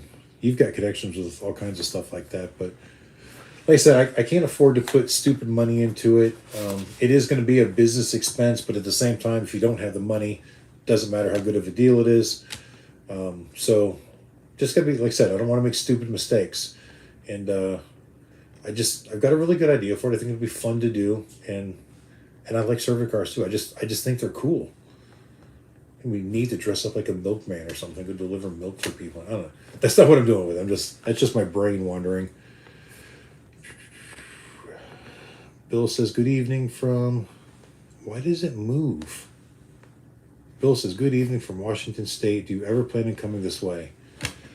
I do, but probably not for business. So there are not any that I'm aware of anyways, major motorcycle rallies in Washington. If there was, I would probably attempt to go do one, but it'd have to be a big rally because that's, like, you couldn't get any further away from me than what you are. So I would have to have a reasonable expectation of making profit to justify driving Goliath that far. I know the terrain out there can be a little rough sometimes too, so I got to worry about grades and everything. Remember, Goliath does not have a very strong Jake brake, and even the service brakes, I got to be really careful not to overheat them. I've overheated them twice, and it scared the hell out of me. So I can't do really long downhill grades. I've even tried going down to like fourth gear, and it just revs the motor too high. I've not tried third gear yet, but keep in mind at third gear I can only do about 15 mile an hour, so it would be a really long downgrade. Which if that's the only way to do it safely, I have no problem with. But I've almost been too scared to even try it because in third gear, I mean, you run out of RPM really really fast if it starts picking up speed, and at that point you can't shift. So I try to be careful. Mont Eagle we do, Black Mountain we do. I've done them a bunch of times. I know the roads. I know exactly what speed to go, and as it picks up speed, I stab brake and get it down. But they're not super horrible, steep, long grades. They're over really quick. I'd be worried if I had a really long one that I had to stab brake too many times and lose my brakes. So, Bill, I do want to go to Washington because I think it's a beautiful state, and we were going to actually go there this past year. So what screwed that up was COVID. Our plan, those of you who don't know, last year, 2022, was Katie and I's 25th wedding anniversary. And our plan for our 25th wedding anniversary was to take a Alaskan cruise. I have been saving up all the points that I get from my American Express card that I run my business on for years. Since 2017, I haven't spent a single point, and I've got like crazy millions of points. So we could really take a nice cruise and it not actually cost us a penny. The plan was summer of 2020, we were going to book the cruise for the summer of, or fall of 2020, whatever it was. I think you booked like 18 months out. So that in the summer of 2022, which was actually going to be near our 25th wedding anniversary, we were going to take this cruise. Mama S was going to come with us. But then Corona happened, and cruise ships decided, well, you got to have a vaccine, and even with a vaccine, you still got to wear a mask. Katie has asthmatic problems. Wearing a mask is very troublesome for her. I can't stand it. It causes my glasses to fog up. I get the purpose of it. I don't necessarily agree with it, but I don't have any disabilities that limit me. I just hate wearing it. So I wasn't looking forward to going on a cruise or to wear a mask the whole time. Katie medically cannot wear a mask for a prolonged period of time. I mean, she struggles when she goes to the doctor's office because she has terrible lungs to start with, and it does make it challenging for her to breathe. But on top of that, she has other medical issues to where every doctor that she has seen has strongly recommended that she does not get the vaccine because they say it's likely to kill her because of the problems that she already has. It will not react well. She'll most likely get some kind of allergic or anaphylactic situation to it. And so, I can't ask my wife to take something that's going to kill her. And I don't want to take it either. I don't feel that I need it. I know some people think they did, but I don't feel that I did. And I just don't have any interest in it. So if they're going to make vaccines mandated and masks mandated, well, that ruined our cruise. So I think those rules are lightening up. I haven't really looked into it. So we may take our 25th anniversary cruise on our 27th wedding anniversary. I don't know yet. Those points are there and we still haven't used them. Either way, we've got one hell of a vacation that we can just really do like dumb stuff on if we wanted to, because it's all going to be free, so to speak. I mean, I could cash that money out, but I wouldn't get as much for it as if I took the vacation. So an Alaskan cruise, we were going to sail. I said all that. I still have to say this. The Alaskan cruises, we were going to sail out of Seattle, so that would get me up to Washington State. And that's really all I wanted to tell you, but yeah, I talked too much. Sorry. Where are we at? Time for bed, everyone. That's 9mm James. All right, good night, James. Looks like Katie said good night to you already. Did I lost track of where it was. Good evening, brother. Okay, there's Washington. All right, he's going to bed. Michael, have I had a chance to look at the Honda? I assume you mean the little 100 that we bought the other day. No, not really. It's not high on my priority list. That was not a planned project. I probably shouldn't have bought it, but I did. And I brought it home, and one of these days we'll tinker with it. But it's not foremost. I've got so many projects that need to be done that I'm just not going to prioritize that right now. Chances are the kids will start working on it long before I will, and then they're going to suck me into it because they're not going to know how to do something. Because you see, they got all those dirt bikes out there that they're working on. But every single time, they're like, well, Dad, how do I do this? And Cody's got his bike out there. He's like, well, how do I do this? So I always get sucked into helping them, which I love. Don't get me wrong. I love working on that stuff. It's just never what I intended to do that day, but it's what I end up helping them. I like being there to help them, so... Fuel House says yee. Katie says good night. Callie in the Howl. I guess I'm in house. Oh yeah, he said house next. Okay. Bill Y. Yep. NW sucks for rallies. Yeah, I can't think of anything out there. That, I would think with the rain. I mean, you guys, Pacific Northwest is known for rain. Probably not the best place to host a rally. That was one of the great things about the Arizona rallies. We never got rained out. I did see rain a couple of times. But it was literally like that one wave of rain that would come through for like 10 minutes and then stop. And then like the sun would never even stop shining the whole time. So Arizona is like one of the best places to ever have a motorcycle rally. All right, Chuck says, my two boys watch the channel and love the fact that we drive the same vehicles. We both have excursions and same dualies. Awesome. That's cool. It's kind of funny because I look at those similarities. And for those of you that are Trucking with Schmidt fans, it's like I've always wanted to kind of do a video with him, like the two of us together, and I haven't mentioned this to him, about the similarities that we have in our channels. And one, we're both tall, fat, bald guys with beards. So yeah, we look kind of alike. I mean, not exactly alike, but kind of alike, right? We both live in these little small towns. Yeah, he's out in Iowa and I'm North Carolina, but it's a very similar town setting, right? He's got two kids. His daughter's the oldest. His son is the youngest. Same here. Mine are a little bit older, but we're there, right? We both have Kenworths for trucks. Yeah, mine's a T600. His is a W900L, so he's got a little bit bigger of a hood. But we both have cat engines in them, similar. We both have the same dually pickup truck, only his is 4-wheel drive, and he's got the little two-tone on the bottom. And I think his is the same year too, but it's the same color it looks like, at least on screen. I've never seen it in real life, but it looks similar anyways. He has his other Super Duty truck.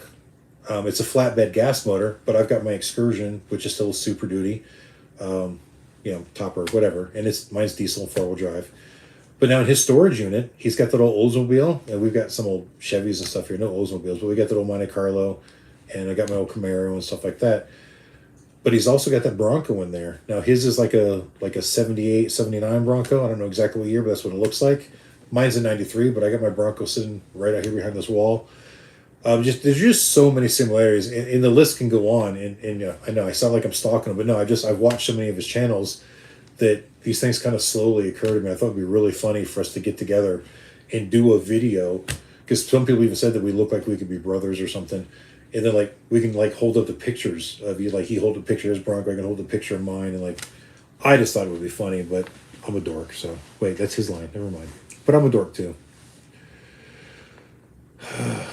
Bowing out, Adam. We'll catch you later. All right, Christian Biker, you have a good one. Catch you with you next time. Hopefully we'll see you out at a rally soon.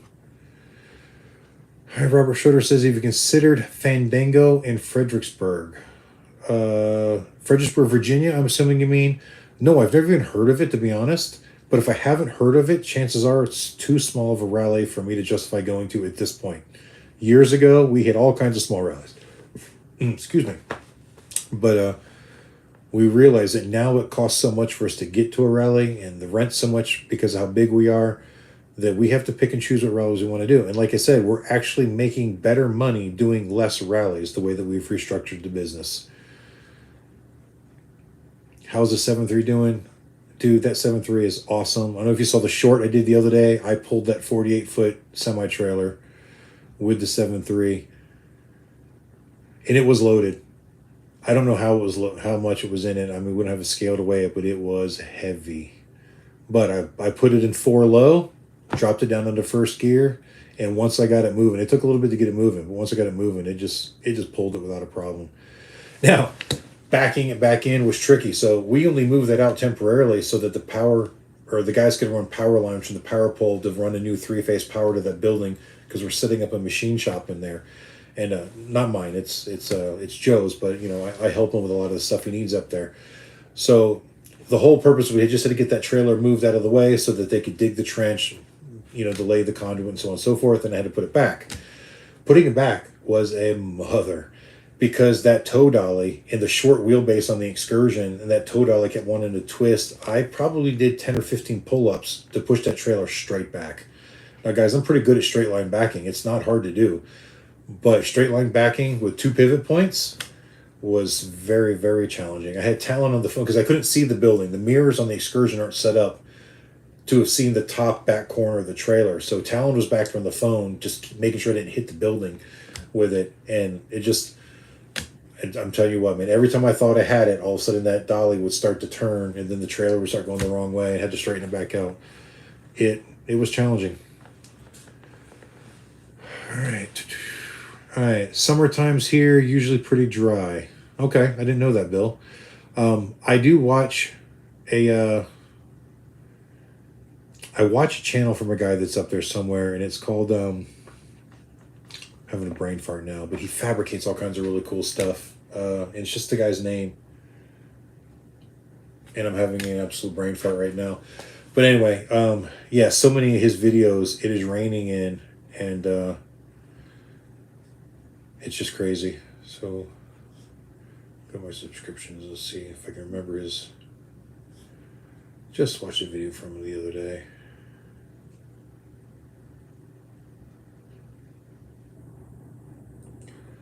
It bugs me that I can't remember what it is. Oh yeah, Mike Festiva. That's it. So yeah, he's up there in the Pacific Northwest somewhere. I don't know exactly where, but he does some really cool fabrication stuff. He's got a burn table and stuff like that in his garage, and he's a really good fabricator. All right, Flip is saying hi to Katie. Hi, Susie D. Tips and thrifts with COVID. We all have to do what's right for us individually. Yeah, and I agree with that. Like, I'm not an anti-vaxxer. I just didn't want to take it. I think that if you feel the need to get a vaccine, if you think it's right for you, then by all means do it. Don't let anybody tell you that you shouldn't. Like I said, I'm a pretty healthy person. I did get COVID. I'm pretty sure I did. Katie got diagnosed with it. I did not. But it's because I didn't go to the doctor. She got diagnosed. I assumed I had it. I was sick before her, so chances are that's what it was. I recovered pretty good. So I've always been pretty robust with stuff like that. So I just didn't feel that I needed it. And I know, yeah, I'm hearing stuff that there's all these side effects from it. Who knows what's true? And I'm not even going to get into all that. But again, this is a free country. I feel that if you thought the vaccine was a good idea, then you should do it. And if you don't think it's a good idea, then don't do it. That's freedom of choice, and every American has that right, I think. My only problem was when they started to force the vaccine, when they were trying to make it mandatory for stuff, mandatory to keep your job or mandatory to go on cruises. That I thought was un-American, unconstitutional. I just didn't like that, but I think it should have been everybody's choice. If you're going to go on a cruise and you knew that not everybody on there had a vaccine and you still wanted to choose to go on the cruise, I think you should still be allowed to. Just like everybody going on the cruise that did have a vaccine has the right to know that there may be people on that cruise without it, and then they can choose whether they want to go or not. Don't just force people to get something that they may not want to get so they go on a cruise. And it's sad that we've actually got friends that got the vaccine solely so they could go on a cruise. That was the only reason. They didn't want it other than that, but they wanted to take the cruise, so they got it. And I just think that's a poor reason to make a decision, whether it's the right decision or wrong decision. It's the poor reason to make the decision.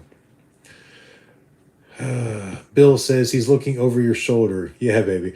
You know, he's got a little voice box on him, too. And I don't know if you guys saw the one video. He'll talk to you based on motion sometimes. We had to turn him off because, like, I'd be in here working. I'd be on the phone, and all of a sudden he'd just start going, "Do I make you Randy, baby?" Yeah, not good when you're on a business call. I have Fuel House Farms, Trucking with Schmidt. I watch him every time. Yeah, Kurt is a great guy. I don't know if you've seen the videos. He's come out to visit us 2 years in a row now in Sturgis. He's really cool. I'm really hoping at some point I can get out there and meet up with him in his neck of the woods.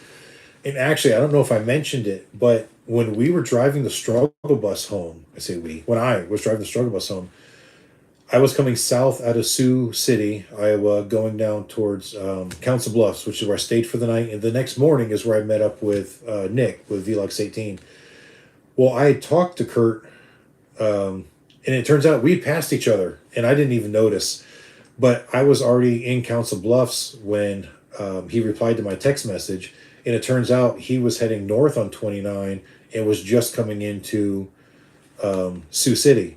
So we had to have passed each other. And he's like, there's no way I would have missed Goliath. I was like, well, I wasn't in Goliath. I was in this other motorhome, which he wasn't looking for. Otherwise, we would have probably been able to hang out. But by that time, we were 2.5 hours away from each other, and it just wasn't going to make any sense.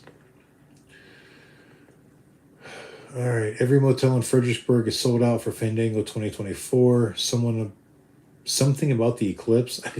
See, Robert, I didn't know there was an eclipse. I don't watch the news or keep up with a lot of stuff, so... Fuel House Farms says we all dorks. Yeah, we all have our moments. Susie says, now I sound like Kurt. Yeah, she's a big Kurt fan too. In fact, I'm pretty sure she said that's why she came to our channel, was because she saw us on Trucking with Schmidt. Robert Schroeder says Fredericksburg, Texas. Yeah, never been to that one either. All right, Fuel House says, I have an 02 F250 7.3 Super Cab, long bed, 4x4. I love my truck. She's slow, but gets the work done. Yeah, you know, those 7.3s are just super reliable.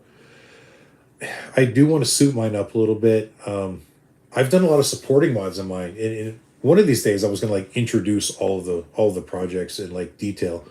So on the 7.3, you guys know, I built the transmission years ago. I built it. I had Suncoast Performance diesel transmissions build the transmission, because what I see a lot of people do with the 7.3 trucks, because they have those 4R100 transmissions, and they were known for failures under heavy loads or high horsepower. If you left the truck stock, they still weren't that great of a transmission, but when you pulled heavy or built power, You'd almost always smoke the transmission in them. So I saw a lot of people, doing all these horsepower upgrades and then just trashing their transmission. So my engine, for the most part, is stock. It's stock injector, stock turbos, stock turbo. Sorry, I said turbos like plural, but there's only one. But I've done a lot of supporting mods. So I've built the transmission. I've upgraded the fuel system. I've upgraded the cooling system. I have done a regulated return fuel system on it. Actually, it's the riff-raff fuel return crossover. So it's not quite the regulated return, but it works similar. But anyway, I've done all these supporting mods. Got rid of all the check valves in the fuel lines going to the heads. I've got the adrenaline high performance, high pressure oil pump on there. Took all the restrictors out of all that stuff as well. So everything's got really good flow. And I tell you what, the truck runs fantastic for still being a stock motor for the most part. It runs so much smoother and so much better with all these little modifications that I made. I don't get that weak eighth cylinder because of the deadhead system in there. And those of you that don't know about 7.3s, yeah, I'm probably talking Chinese to you, but you guys know 7.3s. No, there were some issues with it, and I fixed all of them. So now I think it's time to make some power and have some fun with it. I don't drive the truck every day anymore, or not for work. I mean, I drive around town all the time, but I don't have to rely on that truck to get me to rallies anymore. So if it were to break because I got a little crazy with horsepower, it would suck, but it's not going to be detrimental to my business or my life or something. So I think one of my new projects is I want to do some mild performance on it. Right now for programming, all I'm using is the Super Chips plug-in module, and the tuning, it's pretty terrible. It really is. It's not known for power. It's known for great reliability, but it doesn't make any real power. So I'd like to do like a PHP Hydra chip in it and go with some single shot injectors with like a GT38R upgraded turbo. So just mild stuff, nothing crazy. But I mean, just tuning alone would make a huge difference on it with what I've got done. But injectors and turbo where we'd really make some more power. And like I said, I'm not trying to make a race truck. I just want a really fun street truck that's still off-road capable and so on and so forth. Sean's smoke is pretty good too. Just watch your shirt. Sure. Oh, hell yeah. Yeah. I wonder if I should have titled it better. It didn't get a lot of views. I really thought a 7.3 pulling a semi-trailer would have got some good views on there, but it didn't. Sean's smoke is pretty good too. Bill, I am not familiar with who that is. Flip says, yep, we're all dorks. Paul Parker, yes, completely agree on the vaccine. Flip says, I backed hay wagons most of my life too. You know what? On the farm, I remember pushing hay wagons with trailers, and it was tricky. But it's been a long time. I want to say I was probably 14 or 15 the last time I pushed a hay wagon with a tractor. But I remember having like multiple hay wagons, taking them back through the trails and up to the different pastures. My grandfather's property was in sections. You had to drive through wooded areas to get to the next hay field or the next planting field or something like that. So I remember having to weasel these trains of things through. And then, of course, we did a lot of transplanting and disking and tractor work there too. So I mentioned some of you guys, we asked about the tractor. This tractor wasn't the first time I'd operated a tractor. It's just the first time I'd ever operated a bucket system on the front. I've been running farm tractors quite a bit. Old school stuff, though. 4.8-inch, Jubilees, the old International Cubs. The ones that had the offset body. I think they called it the cultivator version. Stuff that we use for planting things on the farm and doing what we needed. None of these big fancy things. Our family farm was a very small farm. Pivot points, it will teach you quick. Yeah, I mean, I started to get the hang of it about the time I got it in there, but yeah, it was tricky. The Eclipse will be in Caryville. Michael says, do you get burnt out on rallies? The way we're doing it now, no. I think it affects Katie more than me. I love going to rallies. I'm really happy when I'm out working, especially when things get stressful. You guys probably don't see it as much in the videos, but you can ask Katie when we've got a hectic day and I'm busy and I'm trying to get like 8 different things done at one time. I almost get silly and giddy and happy, and I act like even more of a dork than I normally do. I know I work better under the pressure, and the rallies is where I see my most pressure. So it's my sweet spot. I hate to say it. So I don't get burnt out on it. Now, back when we were doing 20-something rallies a year, there were times it was literally break down, 2 days later you set up, you work for 4 days, you break it down, 2 days later you set it up, and you got driving in between. And it was one after the next, and we weren't really making that great of money doing it. It was definitely more trying. Can't say I got burnt out on it, but I will tell you this. By the end of the year, we do look forward to coming home and getting a little bit of that downtime.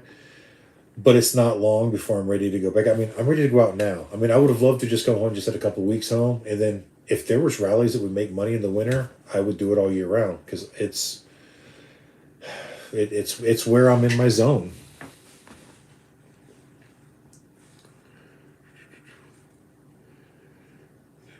Oh yeah, good mods. Okay, I'm assuming you're talking about the 7.3. Yeah, those are my plans. I don't know when I'm going to be able to afford it. That all depends on YouTube.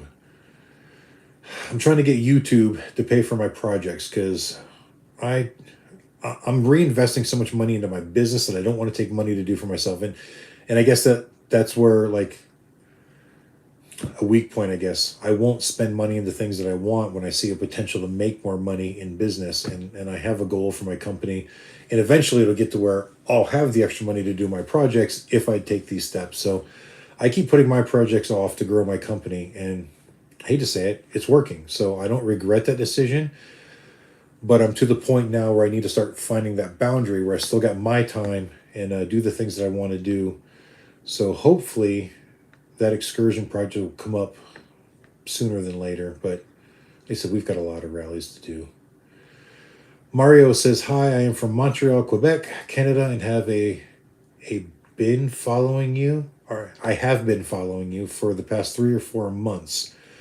I will see you in Daytona and we'll get a set of Love Jugs installed. Mario, that is awesome. Thank you for following along. I hope you're enjoying the channel. I know that we don't have a huge Canadian following, but I'm glad you're here. Farmhouse says, same stuff I want. Yeah, I think it's reasonable parts. I'm not trying to make stupid horsepower. I'm not trying to go out there and race it, but that's the stuff that's just going to wake it up. It's going to take away what the factory could have done to it and chose not to type thing. Put a P pump on that 7.3 and a second turbo. See, and I don't know if I want to go that far. I mean, once you start putting twins on there, all the turbo plumbing and everything changes. With the 38R turbo, Garrett, it's a bolt-in. I don't have to change anything. It literally is a much better performing turbo that bolts right on. And because I'm not turning that into a racetrack, I just don't see the sense in getting into all that other crazy stuff. And I don't know that the P pump would be any better than those good PHP tunes that Hydra makes. Robert said, more impromptu bike rides to track down fast jets. Yeah, so more rides is definitely on my list of the 2023 goals for the YouTube. As I mentioned before, I'm going to invest in some better cameras, both for Goliath and the motorcycles, so that we can get some better footage there. A lot of people are complaining that with my phone, you just don't get the broad enough range, the wide enough lens to see things. And the way it's positioned on the bike, I get very little maneuverability in it. And if I flip it backwards, I'm recording me with the selfie side of the camera. There's zero image stabilization on it. So I think the 360-degree camera is going to help a lot with that. It looks like the image stabilization on that is fantastic. It also looks like the quality is good.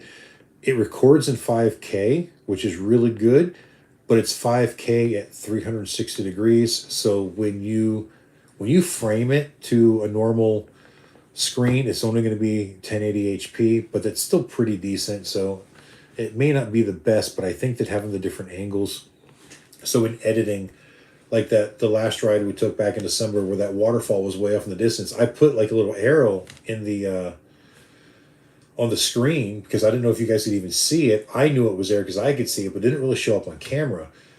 With the 360 camera, once that's recorded, I can change the viewpoint and I can focus on that waterfall when I go by if I choose to in post-editing. Again, there's going to be a learning curve on how to use that software, but I think I'll get it eventually. Make sure everybody hits the thumbs up. Yeah, definitely do that. We got 113. That's good considering we're down to only 32 people in the live chat at the moment. And we've even had one of the, what are those things called? Super chats or whatever, yeah. Yeah, guys, and I verified it. On that last live, there were 3 of you that did super chats, and I want to thank everybody for that because that's all going to go directly towards projects.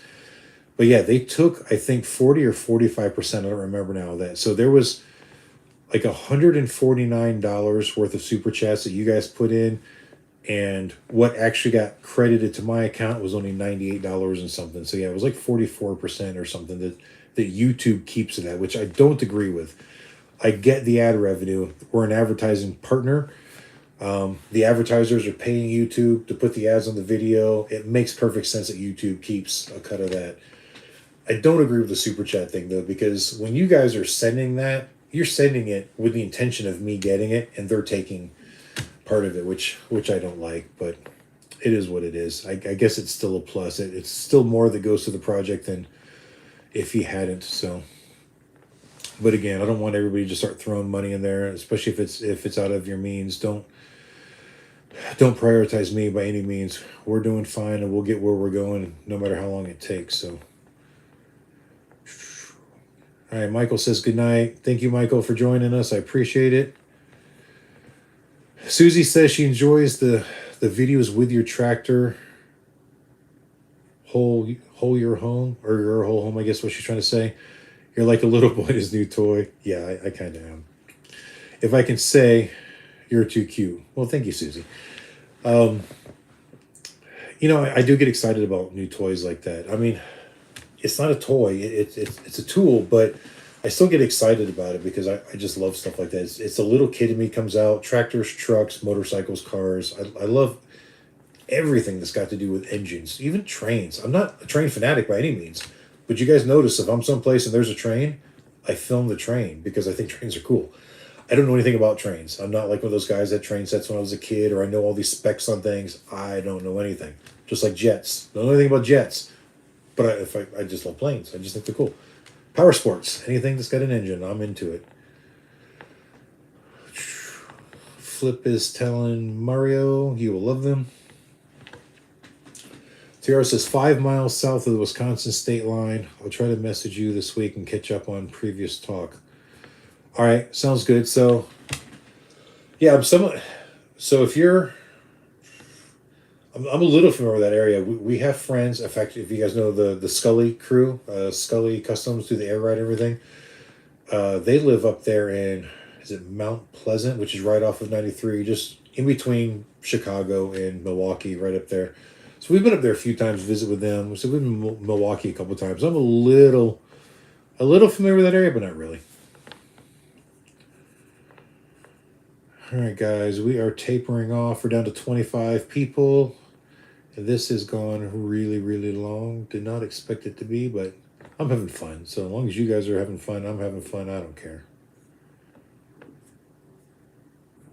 Barbara says, I'll trade you some product for a CB 100 top-end rebuild. Bring it with you to Thunder Beach. I'm not quite sure I understand what you mean by that, Robert. I'm reading it and I'm thinking about it, and maybe I'm just dumb, but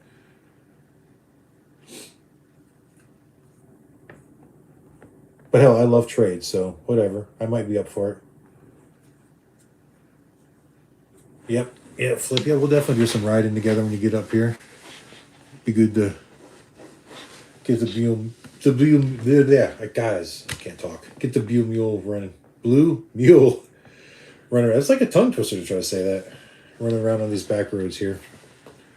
I do love riding around here, guys. It never gets old. I mean, I've been here 11 years now. And ever since I moved here, people say, oh, well, you get used to it after a while. I don't.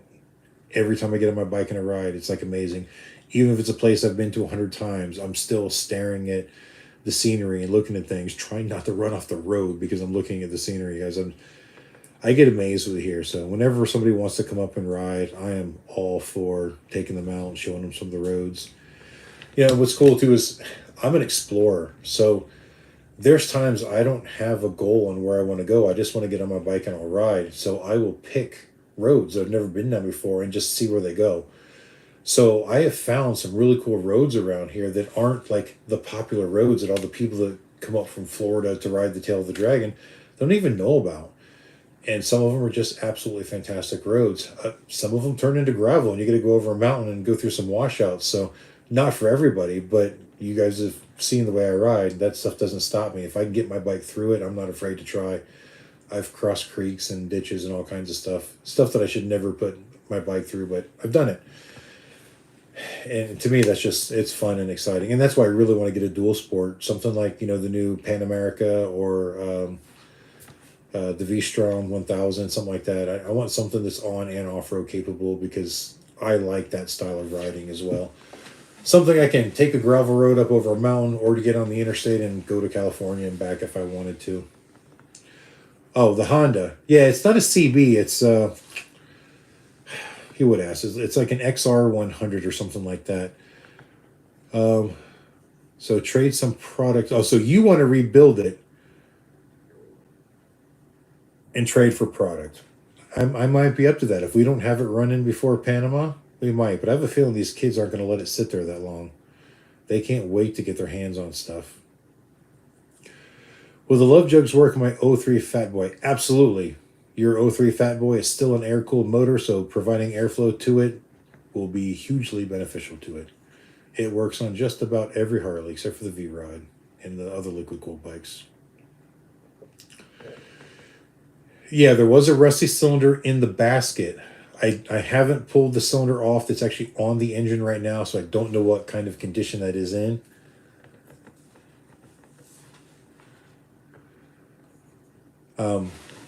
I know that there's no cam in it and there's no rocker shafts or anything. The whole rocker assembly is in that basket. The head and the cylinder are on the bike. The timing chain is just kind of like hanging out in there. And the guy, he said the problem he was having is something to do with the timing chain binding or something like that, which doesn't make any sense to me. So I'm wondering if they just had the tensioner too tight on it, or they didn't back it out when they built the engine and then let the spring push it. A lot of those tensioners, once you release them, they fully extend and they cannot go back unless you trip the little lock and put them back. And you're supposed to reset them, assemble the engine, install the tensioner, and then release the tensioner. And then it will only ratchet out as far as it needs to. So maybe they just did a misassembly. I don't know. Until I get into it, I won't know for sure. But I'm pretty sure I can fix it. Okay, the CB is the same as the XR. I didn't know that. I didn't even know they made a CB that small. Smallest CB I've ever ridden was a 450, I believe. Yeah, it might need a new tensioner, or they may have just had it set wrong, because if they took it apart and they didn't know what they were doing, they wouldn't know how to put it back in properly. Some of them you got to use like a paper clip, and there's a little hole in it, so you gotta compress it, put the paper clip in, and that'll hold it there. And then you assemble it and you pull the paper clip out once it's bolted in, and then the piston in the shoe will come out and hit the follower, which actually rides against the timing chain. It's not complicated, but if you don't know what you're doing, you're not an engine guy, especially metric motorcycle engine guy. And sometimes people just don't understand how to do it. So, but I've built a lot of metric engines in the past, so it's put a lot of race bikes, a lot of stuff like that back in the days. It's been many years, but I know it'll all come back to me. We have no bike week in Quebec. Very sad. Yeah, somebody brought that up, I think, in one of the last lives about doing a rally in Canada somewhere, and I think it would be really cool to go do.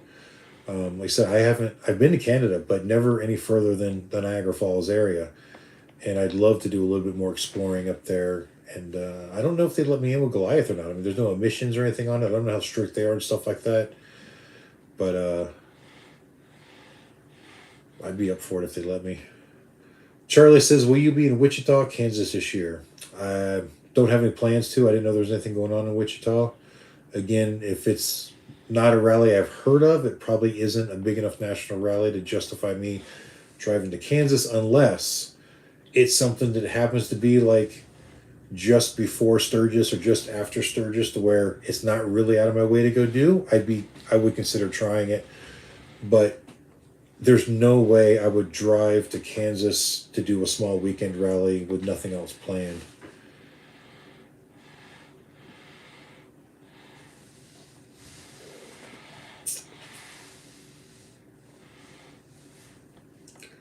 Hey guys, I have a question. Since you're watching on a live, when you log in, does it give you a commercial?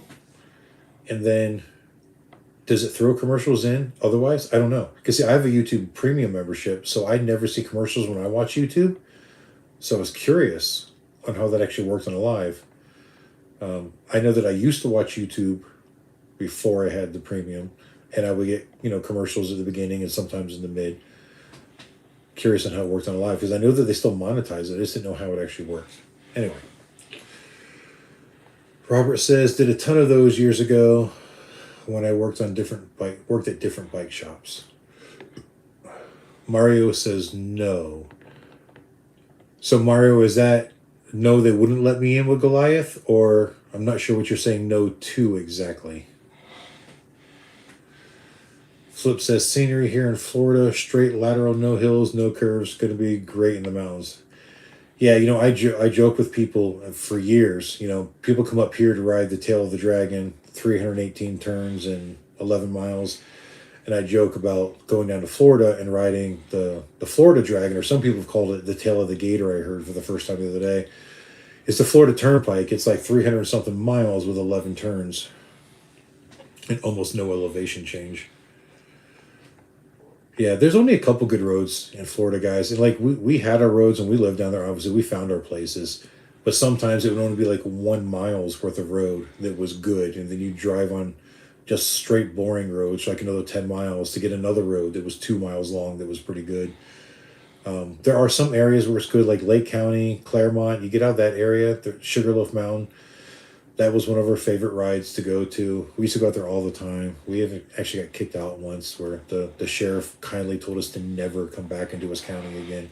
But we were out there raising hell. We were, doing wheelies and riding our sport bikes really fast on public streets, doing dumb stuff as kids. But that was one of the best places to ride out there.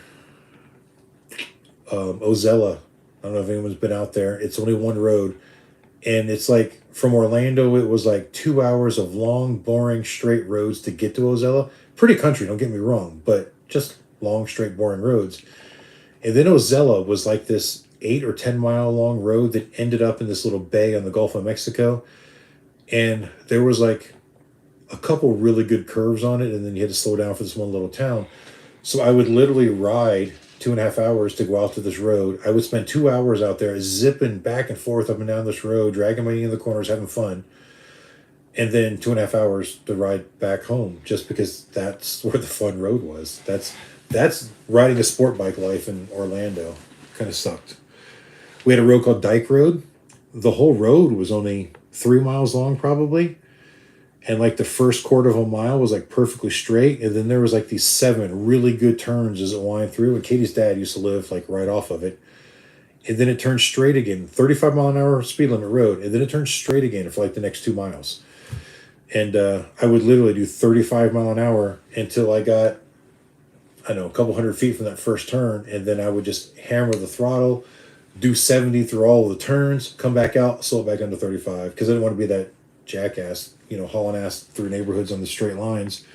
So I would just go fast through the curves and be cool on the straightaways, not to attract the cops' attention. But yeah, Florida riding was not good. And once you come up here and ride, you'll never want to ride in Florida again. I saw that, for a long time, we're coming up here to, I wouldn't say a long time, but before we moved up here, we were coming up here to do rides. And I get home and I just wasn't interested in riding. And then there was this 9-month-long period where I still technically worked in Orlando at the shop. I owned the shop. I ran the shop 6 days a week. Actually, at this point, we'd gone back to 5 days a week because Katie and the kids were already here in North Carolina. So Saturday afternoon, I would close the shop at like noon, 1 o'clock. I would get on my bike and I'd ride to North Carolina. I'd spend the weekend with my wife and kids. And then like Monday at midnight. So I'd actually get I'd get part of Saturday there because I'd get there late Saturday evening. I'd get all of Sunday and all of Monday with them. And then at like midnight on Monday, going into Tuesday morning, I would then ride back to Orlando and open my shop up at 10 a.m. But I was having so much fun up here riding that when I got there, I didn't want to get on my bike, where I used to use my bike for everything there. I mean, I could have a perfectly good truck sitting there. I would use my bike to go to the grocery store. I'd use my bike to do everything. And then after coming up here and riding in the mountains so much, I'd get down there and I'd just look at the traffic and look at the crappy roads and be like, I'll take the truck. Because I just lost interest in riding in the area. Okay, Lone Wolf says no, I guess on the ads. Mario says, oh, okay, no ads. Oh, that's what I forgot I asked that question by the time we'd answered. Robert says, believe it straight to live stream. I haven't seen commercials. Even when I left and came back, no commercial. Okay. I haven't seen any commercials either.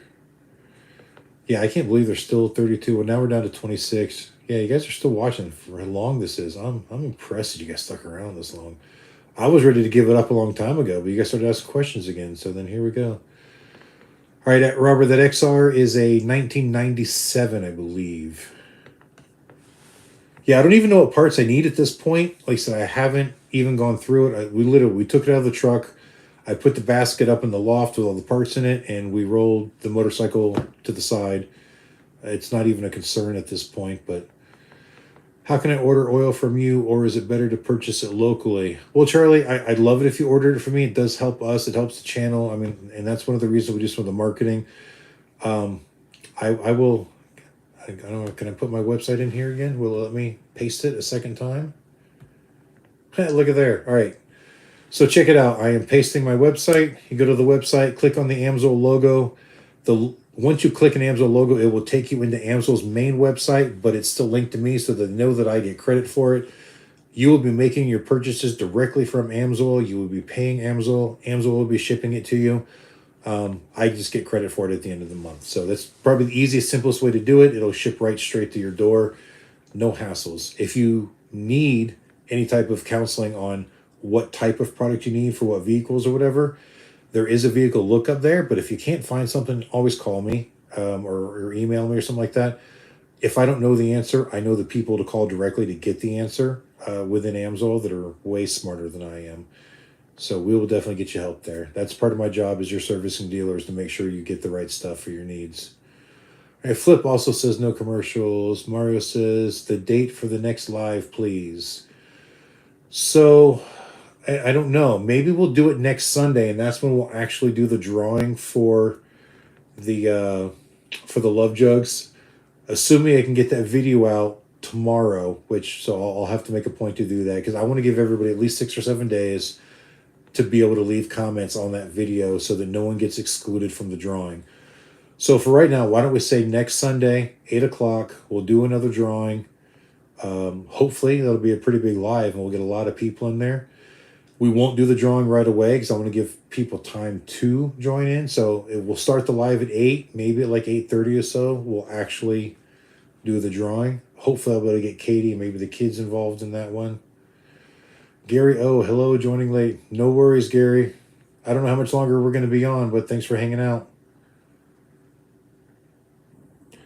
Yeah, Homosassa. Yeah, Homosassa is not that far from Ozella. Ozella Trail is just a little bit north of Homosassa. So you probably know exactly where I'm talking about. Just look it up on the map, Ozella Trail. It's not that great of a road compared to what's here, but for there, it's what we had. All right, guys, 223 minutes. That's a long time. That's like 3 hours, isn't it? Almost. Holy shoot, it's midnight. Yeah, I almost cursed. I didn't realize it was almost midnight. We started this at 8. Yeah, so 4 hours. That has just been too much. So I say we're going to end it at midnight. Got 3 more minutes. And we're going to kill this live stream because it has gone on far too long. So, all right, any last minute questions? Flip says, ha ha ha, yeah, Florida roads suck and dangerous people just drive over the top of it. Yeah, you definitely got a defensive drive. You know, the good side, though, I contribute that to some of my riding skill. You know, that's where I learned how to ride is in all that traffic in Orlando, Lake Mary, Sanford, all that stuff. And to this day, I'm knocking on wood right here. I mean, I've been riding for what, 30, I don't know, 35-ish years. I don't know how many. I've never been hit by a car yet. Never been involved in an accident with a car yet on my motorcycle. I have come so close so many times, but I've always been able to avoid them. My defensive driving skills are just, man, they've proven well for me. I've seen so many people get in accidents that they say aren't their fault because a car hit them. And I can't help but to think, well, if you were really paying attention, you might have seen that car coming and could have avoided it. Because when I'm driving in cities, man, I am scanning. I'm looking at everything. When I'm coming across an intersection, I'm looking to see if that car is going to stop or if cars are already stopped. You know, I'm always watching stuff like that. But yeah, I've had people come over my lane or I've had to knock on their window, but they've never made contact other than my hand knocking on their window. I've had some really, really close calls. Luckily, never went down because I get hit by a car. Every time I have crashed, it's because of me goofing off or doing something I shouldn't have done. Every single time, trying to push the envelope, trying to take that 15-mile-an-hour corner at 49 this time instead of 45, and just, you know, overcoming the traction of the tires, stuff like that.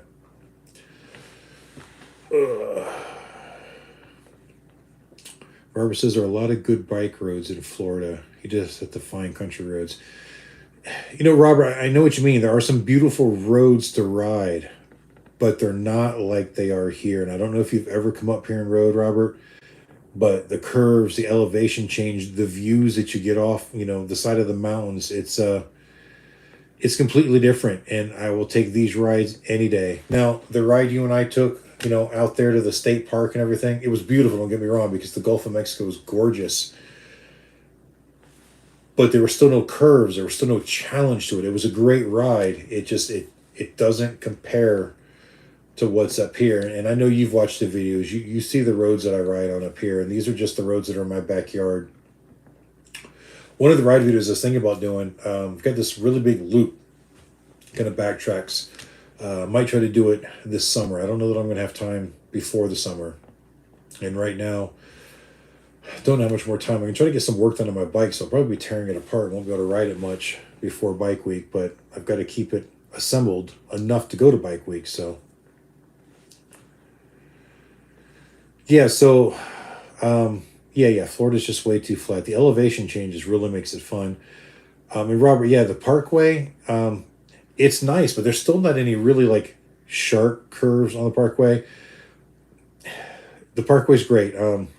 I haven't been on the Blue Ridge Parkway in a number of years now, and last time I did, I had so much fun. I was going way too fast. I was still like maintaining 70 to 80 down it most of the time, and getting up over 100 in some of the straightaways. And it's not a good place to do that. The cops are really strict up there now, and it's 45-mile-an-hour speed limit almost everywhere, except for when it drops into the like intersections and the little areas where it drops to 25 and 35. So you can only have so much fun. But even if you just maintain 45 mile an hour through all of those turns, it could be fun on the right bike. I did it last time on my BMW because I was actually riding the bike back from New York, and I just decided to not take the interstate. I did all back roads for as far as I could, avoided as many interstates as possible, and it was a really great ride. I spent like 4 days riding back from New York, camping, taking my time. Well, I camped one night and then almost died. So I got a hotel the next night. But it was a really good ride. And I'd actually like to do it again because it was nice. Cherry Skyway is another great road where it's not really sharp corners. You can carry good speeds. It's not as highly trafficked. And at the right time of the year, there's like nobody up there. Like right now. It's a great time. As long as you don't mind the cold. There's like almost no traffic up there. You can go up there and have a lot of fun. This is my favorite time to ride Deals Gap. You get up there in December, January, there's nobody there. Like you'll see like 3 or 4 other bikes pass you, and that's it. So it's always nice. Yeah, Dade City. Yeah, not that high of an elevation. That's down there where Bruce Wilson is. Dade City. I don't know if any of you guys watch the Bruce Wilson channel. I keep up with him. Flip says 31. Hit that thumbs up. Yeah, guys. All right. So it's 12:03. Let's end this here. I don't think I missed any questions, did I? All right, Susie says have a great night. Thanks for the live. Girl's gonna hit the sack and conversation. Awesome, Susie. Thank you. We really appreciate you. And all right, guys, that's it. So let's plan on hopefully tomorrow a video will come out that you guys can comment on to enter the giveaway, and on next Sunday, 8 o'clock, we'll do a live and we're gonna give it away. All right, guys, have a good one. Oh, keep those edges running. Yeah, baby.